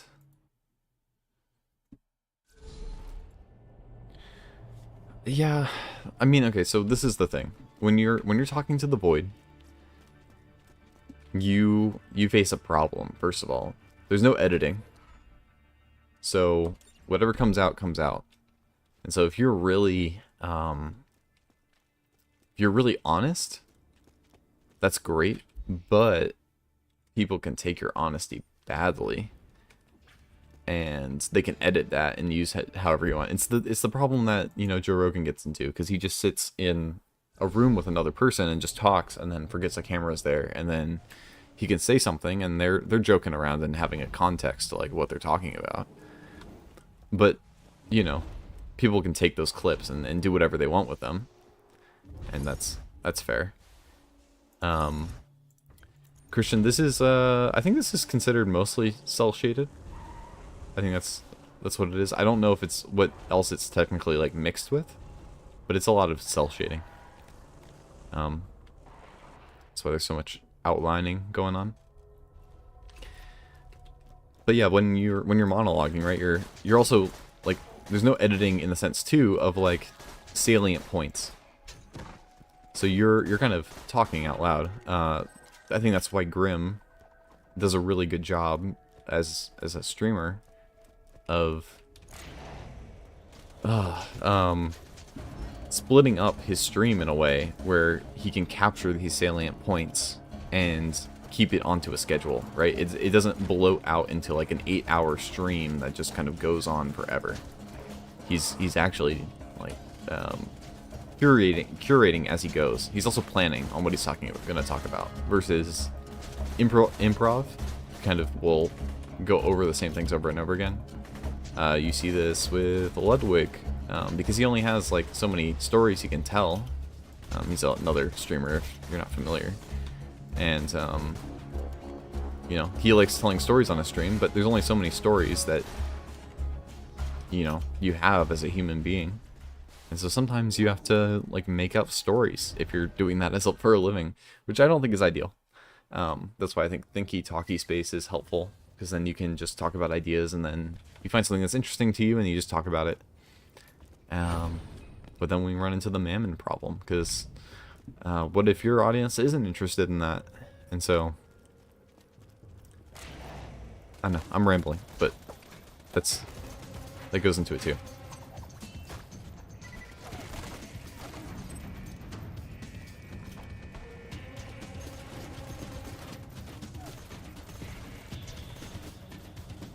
Well, and it takes a long time to make a story, right? Or to process a story.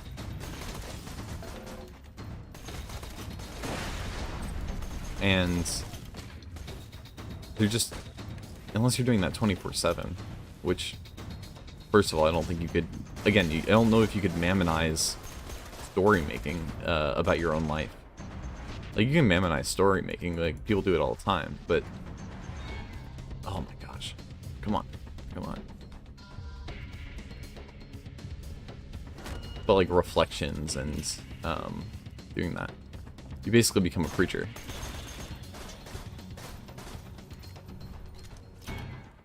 Who feels like they have to you become a preacher who feels like they have to continue to make things totally applicable, and so they have to make a story about everything, and then they bring up something about their own children. And, you know, it's all fine and good until their children get mad about something because, you know, maybe it wasn't appropriate to bring up that fact about your childhood, that your traumatic experience, and try to make a Bible lesson out of it. And, yeah.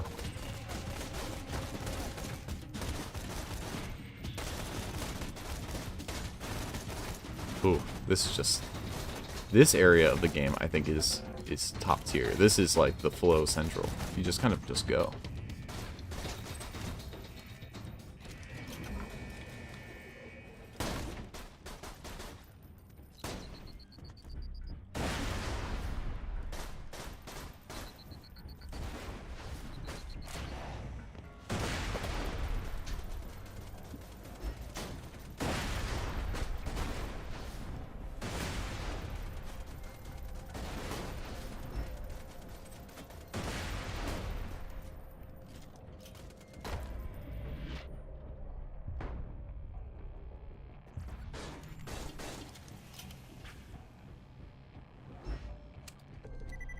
Nice. Judge. Okay.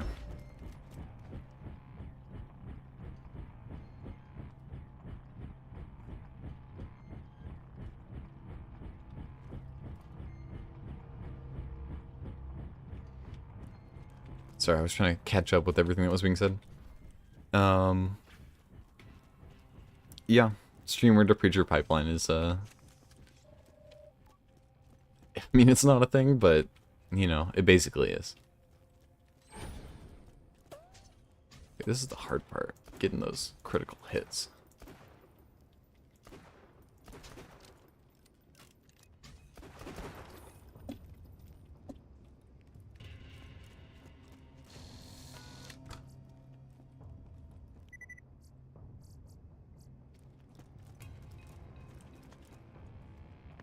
Are you asking where I get my second wind from? Like why in the game do I get a second wind? If that's the case, you get it from killing an enemy.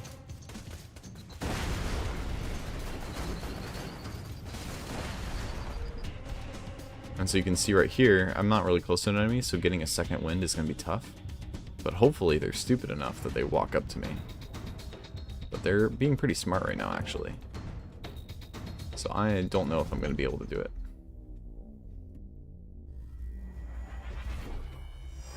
So you can see right there, I did not get a second wind. I got a very big death. Well, and that's how it goes.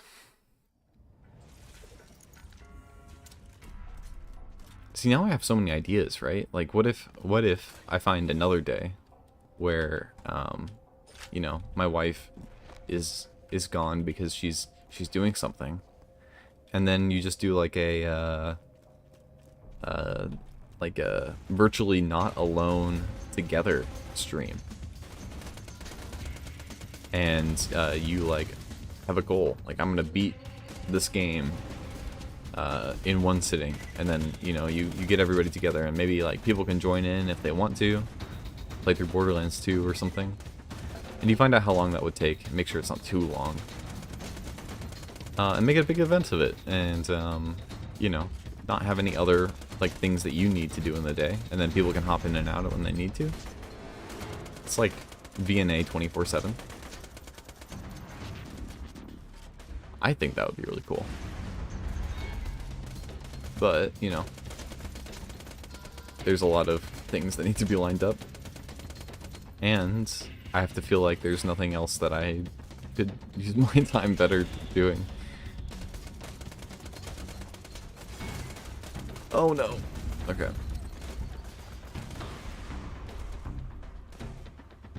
Because I'm always behind on projects, and I want to work more on something, and then I miss out on it. Ah!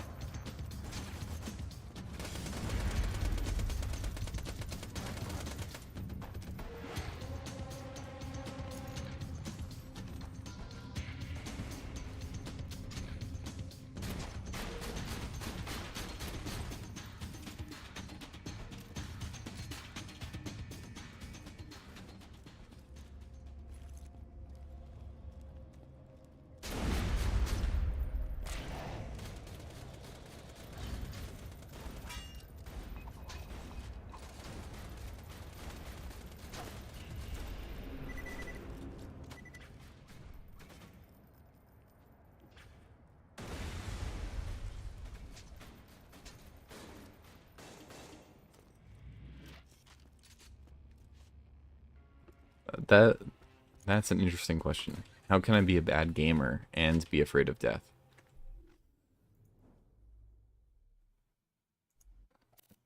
You know, I still don't know if I get the question. See you, Christian. Have a good one. Enjoy your Sunday or your Saturday, and then your Sunday tomorrow.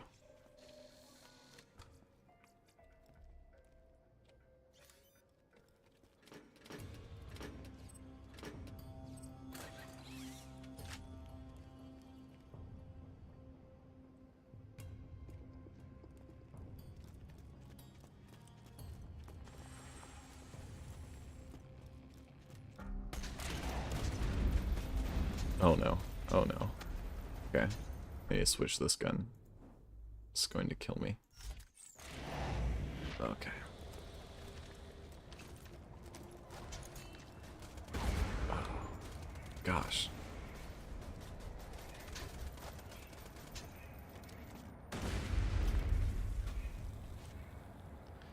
You know, that is true.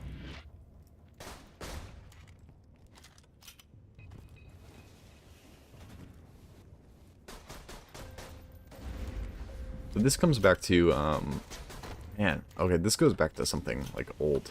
Back in the day, and back in the day, I mean, like, what is that, 8 months ago or something like that? You know, Paul had his Elden Ring video that I always refer to. And in that video, he mentions the fact that, like, games, don't actually have, like, death, right? Because you can always go back in. There are, like, very few games where they'll stop you from playing because, like, why would you stop the player from playing? You know, they pay for the game. That's not how games work. And so it gives the illusion of death so that it uses that as a form of, like, encouragement to get better at the game. And so the consequences of death are very low. And so it gives you a way to process this. And, you know, I have a lot of experience dying in games. So I also know how to fail well. That is a key, right? Knowing how to fail is a great skill.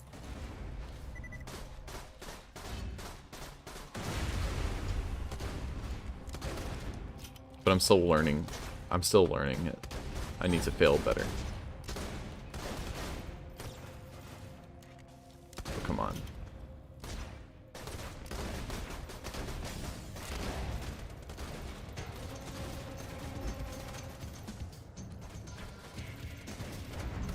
Oh. Okay, these guys. These guys are really annoying. I've never really found them to be very fun. Oh, I did it. I did it. I did it. I did it.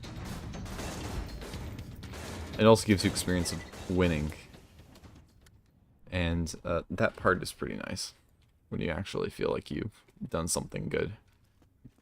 You win. You know,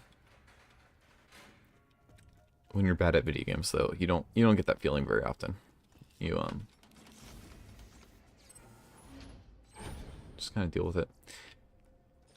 I was saying before about Jacob's weapons. They're not very good. Semi-automated weapons, I feel like, in this game, especially Salvador, are not the smartest move.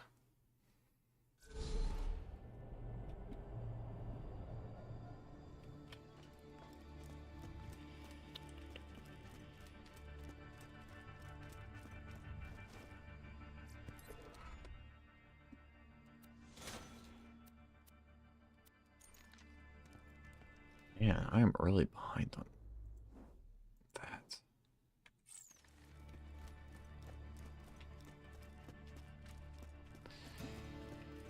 This is when you're behind on levels, so you have to find a way to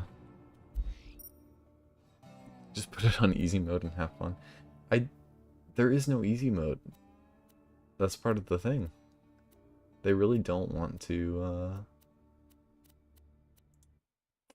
they don't want to give it to you. Like, I kind of wish there was. I wish there was a way to just, like, you know, do your thing. Enjoy playing. Because the game really gets fun. You're, like, second and third playthrough of the game. So, for you, McMo, and people who don't know, the way that this game actually works, they don't tell you this. But, like, the first playthrough is actually the most boring one. The fun playthroughs are the later ones. You like New Game Plus and New Game Plus Plus. That is the fun stuff. And you replay through the game over and over again. But when you have more stuff, it's more fun. Like, you have more agency, and then the challenge meets you. But when you don't have a lot of stuff, it's really kind of it's kind of bland is so mean, but it's kind of bland. It's only when you have it all, like, and you're cycling through weapons and you're doing all that kind of stuff. That's like the best moments of this game. You find the little glimpses of that on your first playthrough. But I think for the most part, the first playthrough is supposed to be like the story one. Like, that's when you're like really concentrating on all that, and you can do that. But they have like a whole bunch of interesting stuff. Like, technically the first playthrough, you're supposed to have like a certain level, like by the end of it, to like optimize everything. And then on the second playthrough, you're supposed to not do any of the side quests. And then by the end of the second playthrough, if you don't do any of the side quests, all the side quests are leveled up to match your level by the end. So then you do all the side quests, or all the ones you want to do, so you can get all the weapons you want at the right levels. And then you like start on your final playthrough. Not really your final playthrough, but you know. And that is why a lot of people will play sports games instead, because who wants to deal with all that? Hey Tayo, how's it going? My thought for this stream was to kind of think and brainstorm about what it means to have a side-by-side space online, and so if you consider a lot of what we're doing in TLC and in like VNA stuff, a lot of it is face-to-face. And what does it mean to put your attention on something else, like a third thing, and then kind of talk horizontally or adjacently with other people? And so that's what I'm kind of processing. We've kind of done some good brainstorming here today. I'm thankful for it. But right now we're just kind of chilling, and I'll probably make some changes and kind of reach out to see what we can do with it. But I'm excited to explore these tools with everyone else. I want to see more. Like, I think McMo's stream idea for making beats live is really cool, and to kind of get immediate feedback and like questions from people and see, like, I don't know, in the limited amount of collaboration we can do on our platforms, I think it's a really cool concept. But those are just some ideas I had. We're just gonna put up these figurines, these idols of Ellie around this garage for experience because we're underleveled.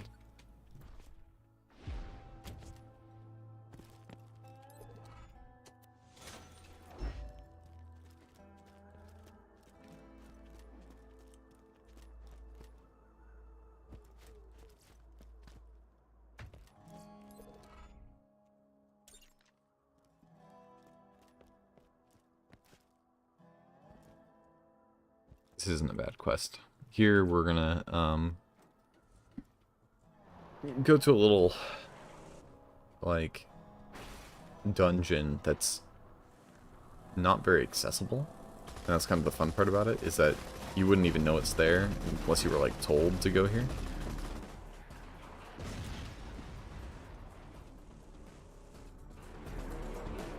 So you go up this ramp and then you're like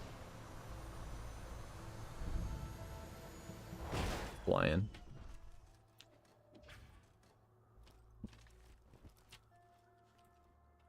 Oh gosh.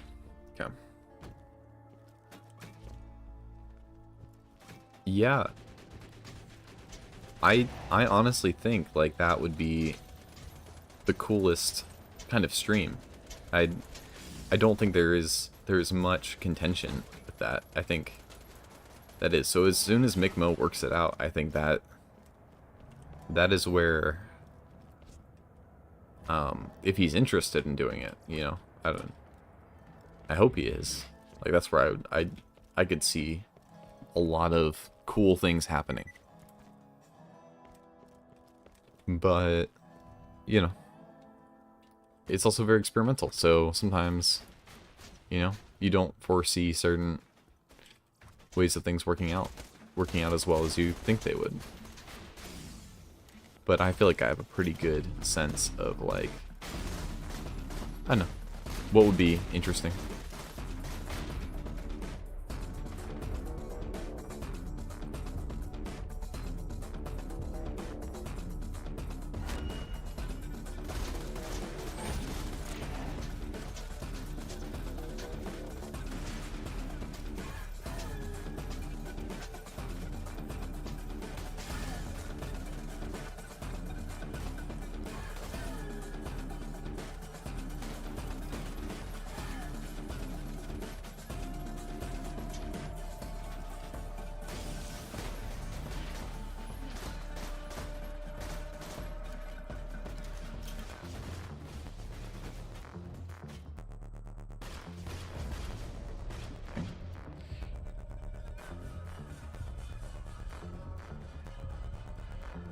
Oh, gosh. Oh, gosh. Okay, well. Oh, that was close. Okay.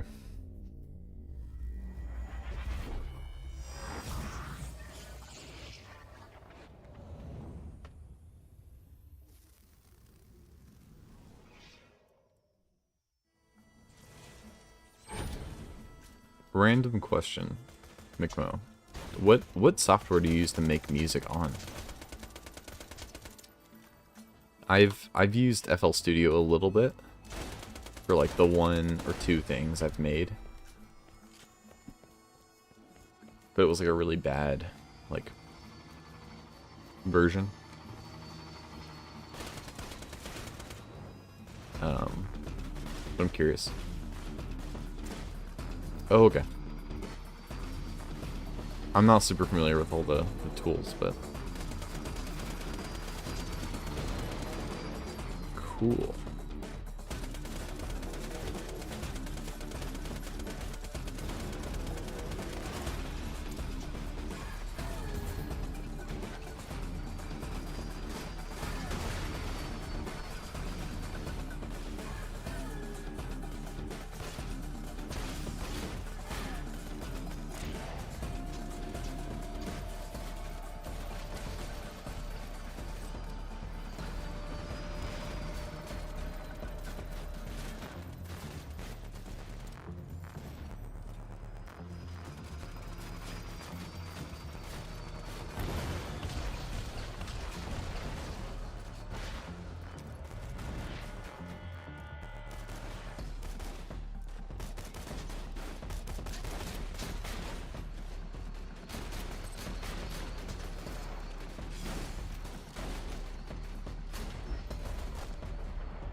It really did just stop.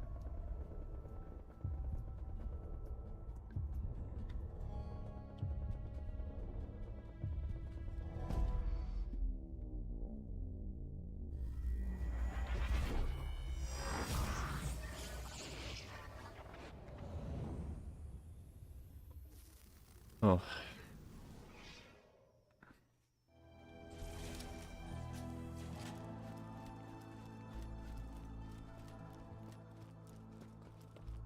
So is Apple Pro X, is that so you're saying it's not quite what you're looking for ideally, but kind of what you have is where you're at? Are you kind of running up against limitations of the software? Is that kind of it? Or is it just not, is it making things too complicated for what it needs to be? Is that the idea? I've always found the use of, like, I don't know, maybe this is a weird way of putting it, but like tools to make tools or tools to make things. That whole system is like a very complicated dynamic, always. Oh, I see.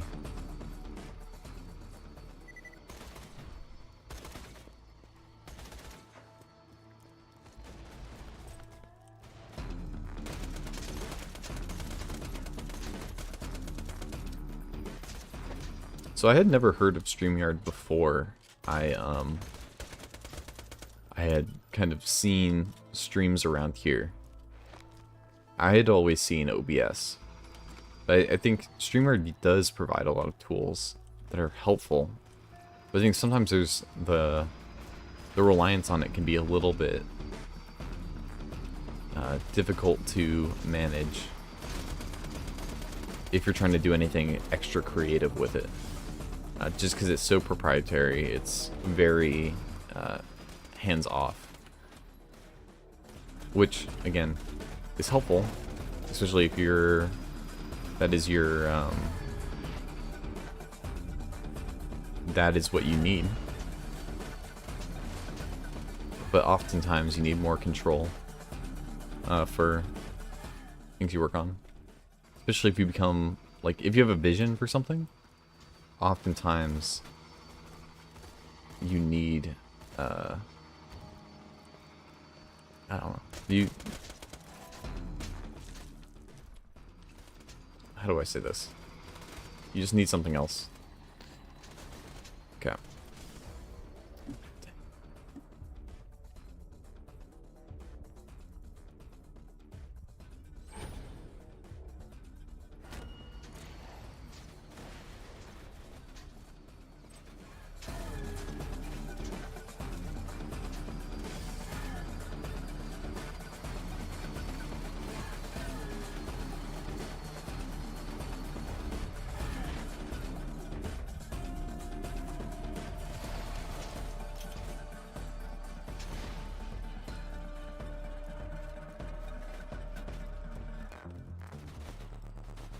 These shirtless men are very, very difficult to take down.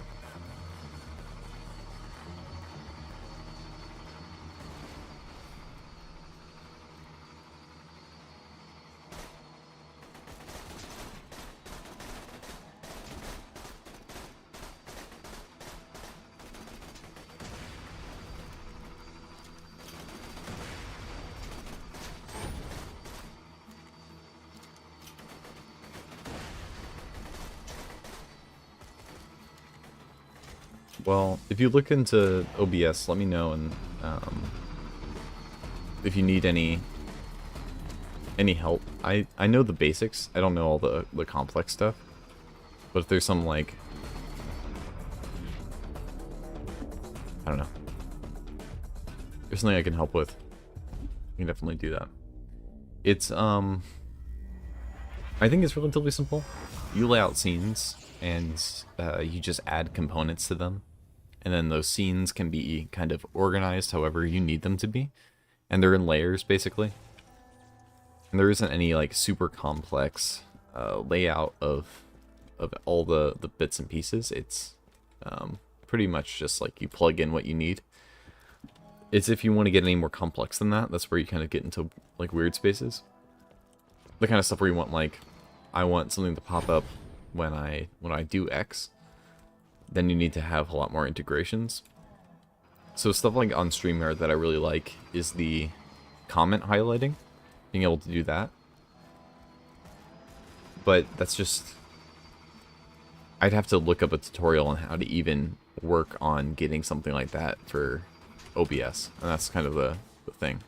It's not built into the box, but it is nice to have the ability to do that if I need to, and then I can always extend the capabilities.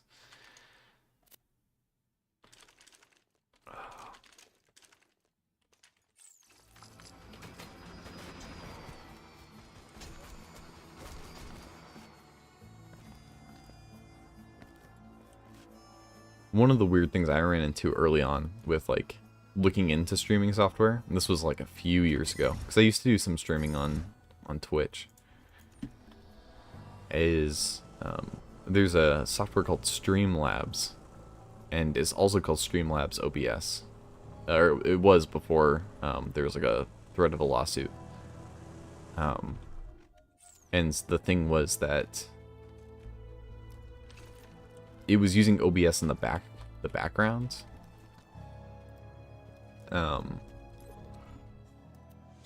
Long story.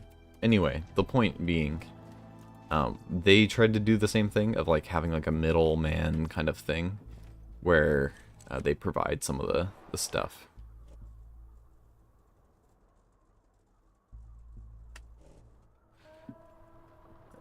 Neil, do you need to share with the class that you're I don't even know how to put this. Your bowel movements.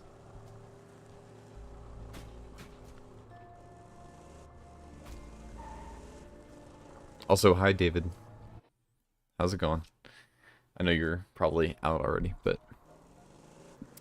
greetings.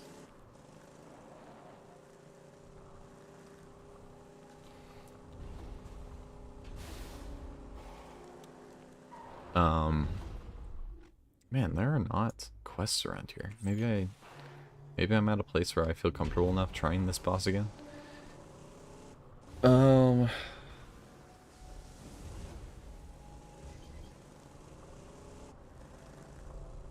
think here I'll just share what I'm thinking about for future videos. Because why not? Why not? We're here. We can talk. So oh my gosh, why? Like, I did not expect everybody to respawn, so that is a downside, I will say.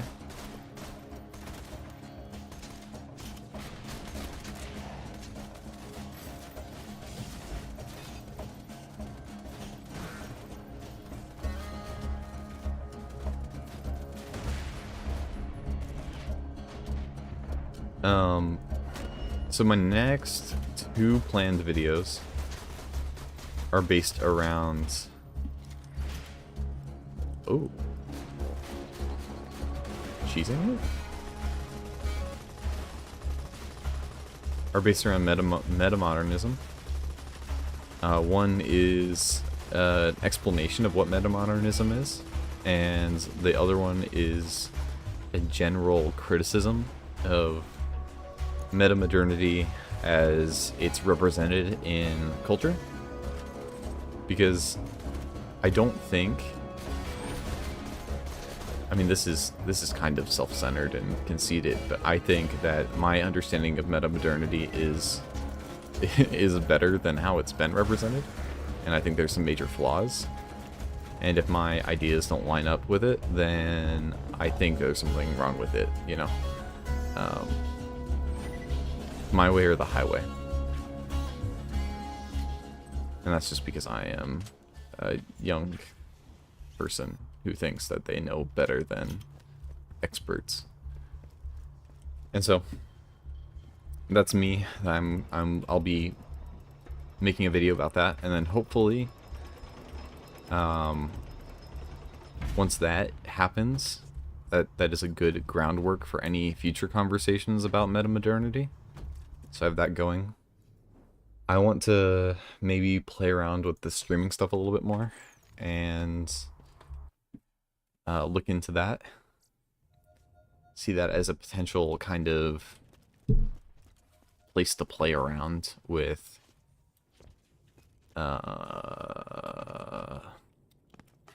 showing off games and game design, but then also being able to talk to everyone. And then maybe doing the side-by-side participation as a extension of like a VNA type thing. I'm going to talk to Grim about that a little bit. And yeah, just having conversations with people. I'm planning on talking to a good friend of mine, Bo. He's been on the channel before, pretty early on. And so getting back into conversation with him. I'm sure we'll have plenty to talk about. I want to find a way to flesh out some of my ideas about like the role of practicality in sainthood. I think there's a lot of really cool stuff going on there, and I don't think necessarily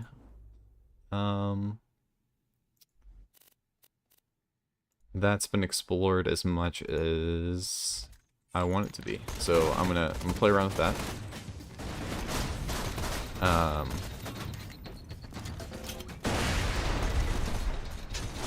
And that's a lot of what I'm planning on doing. I want to do a bigger project eventually. And so I'm still thinking about that. I started playing Morrowind as a Confucian, and it got really boring. And so I'm still like trying to maybe salvage the concept. I think part of the reason why the nihilism worked so well is because it was very broad. And allowed for a little bit more exploration on some of these bigger ideas.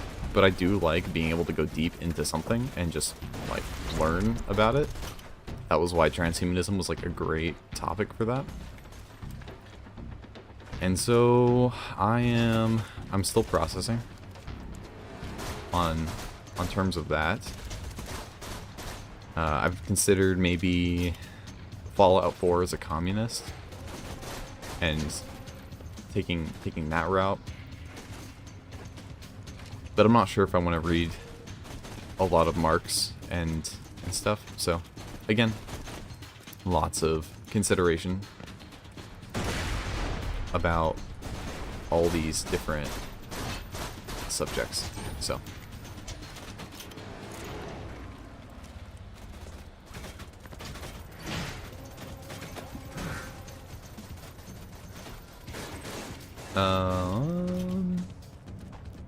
yeah, I think this is all, like, that's most of what I've had on my mind, and then whatever else comes. I did my video on Mr. Rogers, and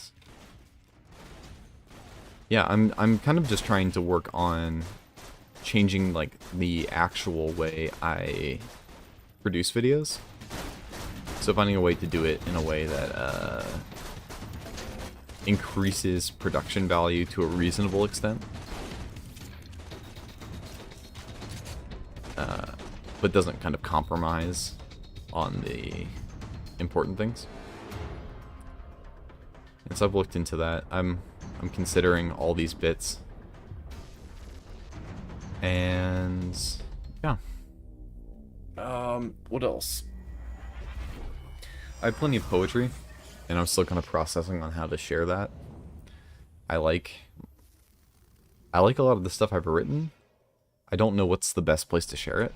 It might be shorts, which, you know, I would not have said that a while back, but Alan, you know, I could go viral. I could sell out, but Nah, I don't see anything wrong with that. This is a good point.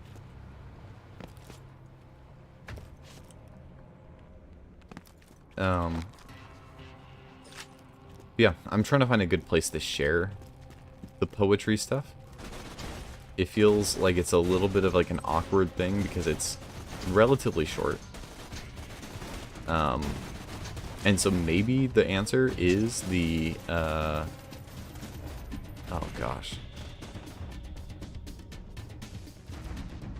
So I have to, there we go. So maybe the answer is to just like kind of jump on. Oh gosh. Get off the turret.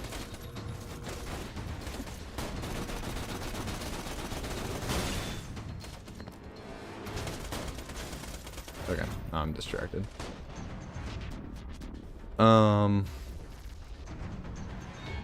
So it's kind of an awkward length, the poetry. It's kind of short, and so maybe doing something with that. The thing with poetry on YouTube Shorts, though, is like I was watching a bit of it the other day, trying to see like how other people do it, and it's all like women with like the same like camera angle reading a poem without any captions or anything. Like, it's all very much the same. And not that that's a bad thing, but it's I think there is a role for like mixing things up and like doing something creative with it. And I'm still kind of exploring that. But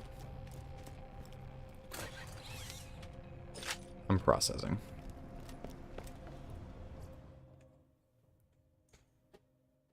One second.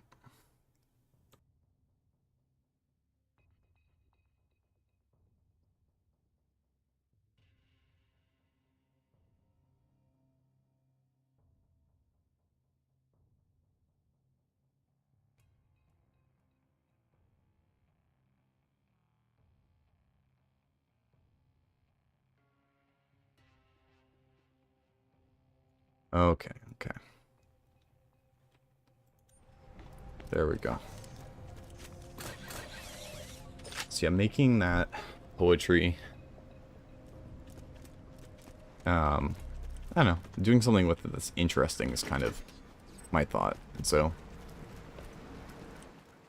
if that means just kind of following the footsteps of everybody else and just speaking to a camera in vertical form, that's the answer, then oh well. But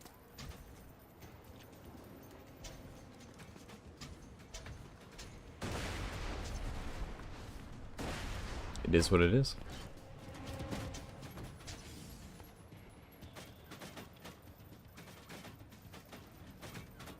Oh gosh.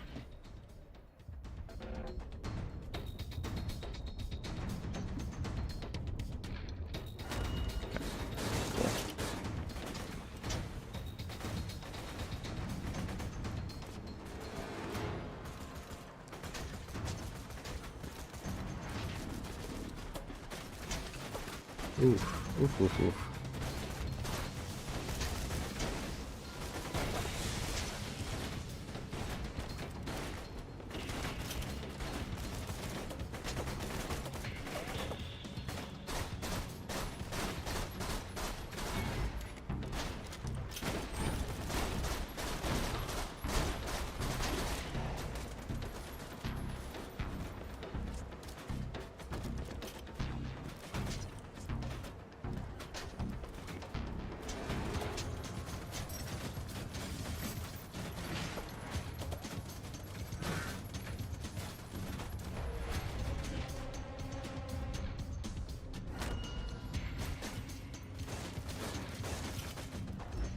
Mm-hmm.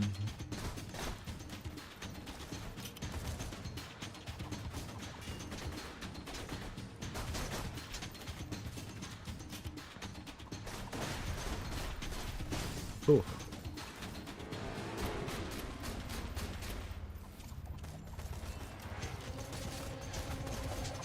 Yeah. It's not bad. I think the tough part with poetry is that I want to frame it somehow. And to have just a video of it feels like it's a pretty lame framing. Like, it feels very anticlimactic. And it feels very, like, I don't know. Like I don't know. I like my poetry, and I don't want to disrespect it. And that also sounds really pretentious, so I'm gonna try to be better about that. Oh, come on. Dang.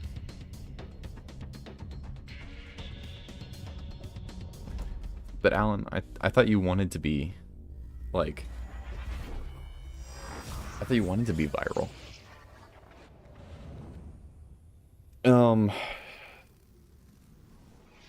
Yeah, it could just be its own frame. And just let it be. And let it go out there.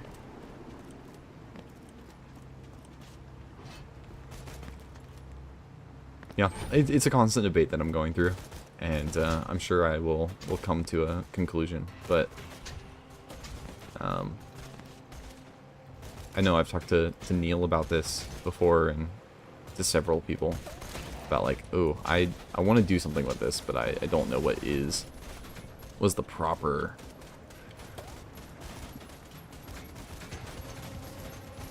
What would be, not the proper way of doing this, but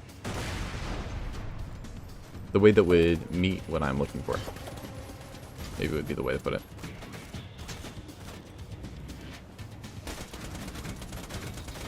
Oh gosh, this guy.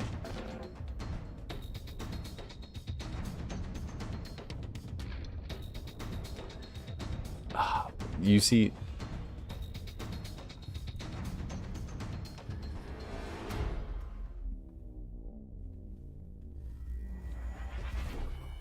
There is a thing of, like, crafting the persona, though. Of putting on the mask of the loser is a thing that can be meticulously done. And it can take a lot of time to properly do that. I think it looks easy because people just, you know, they're so good at it. I'm trying, I think. I'm working on it.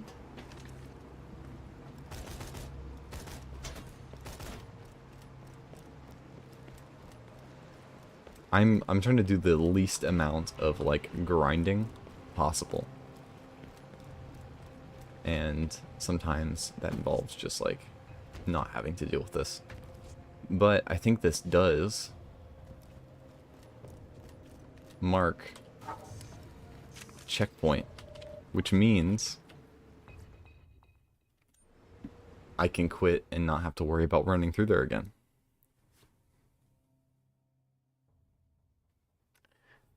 That's true.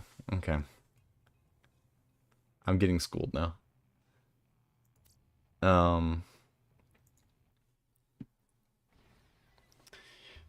I think... Well, my wife just got home, so I think I do have to end up closing this for now. But I thank you all for swinging by and having a good time. I hope I'll do this again soon, and sorry to kind of end oddly quickly, but I look forward to this, and it was fun just being able to talk to everyone and hear what they had to think, and maybe I'll get better at monologuing and letting go of my pride. So the question is, yeah, is this the bar basement? And you know, there are 4 people here, and I am making a fool of myself. So yeah, see ya, bubbly, and see ya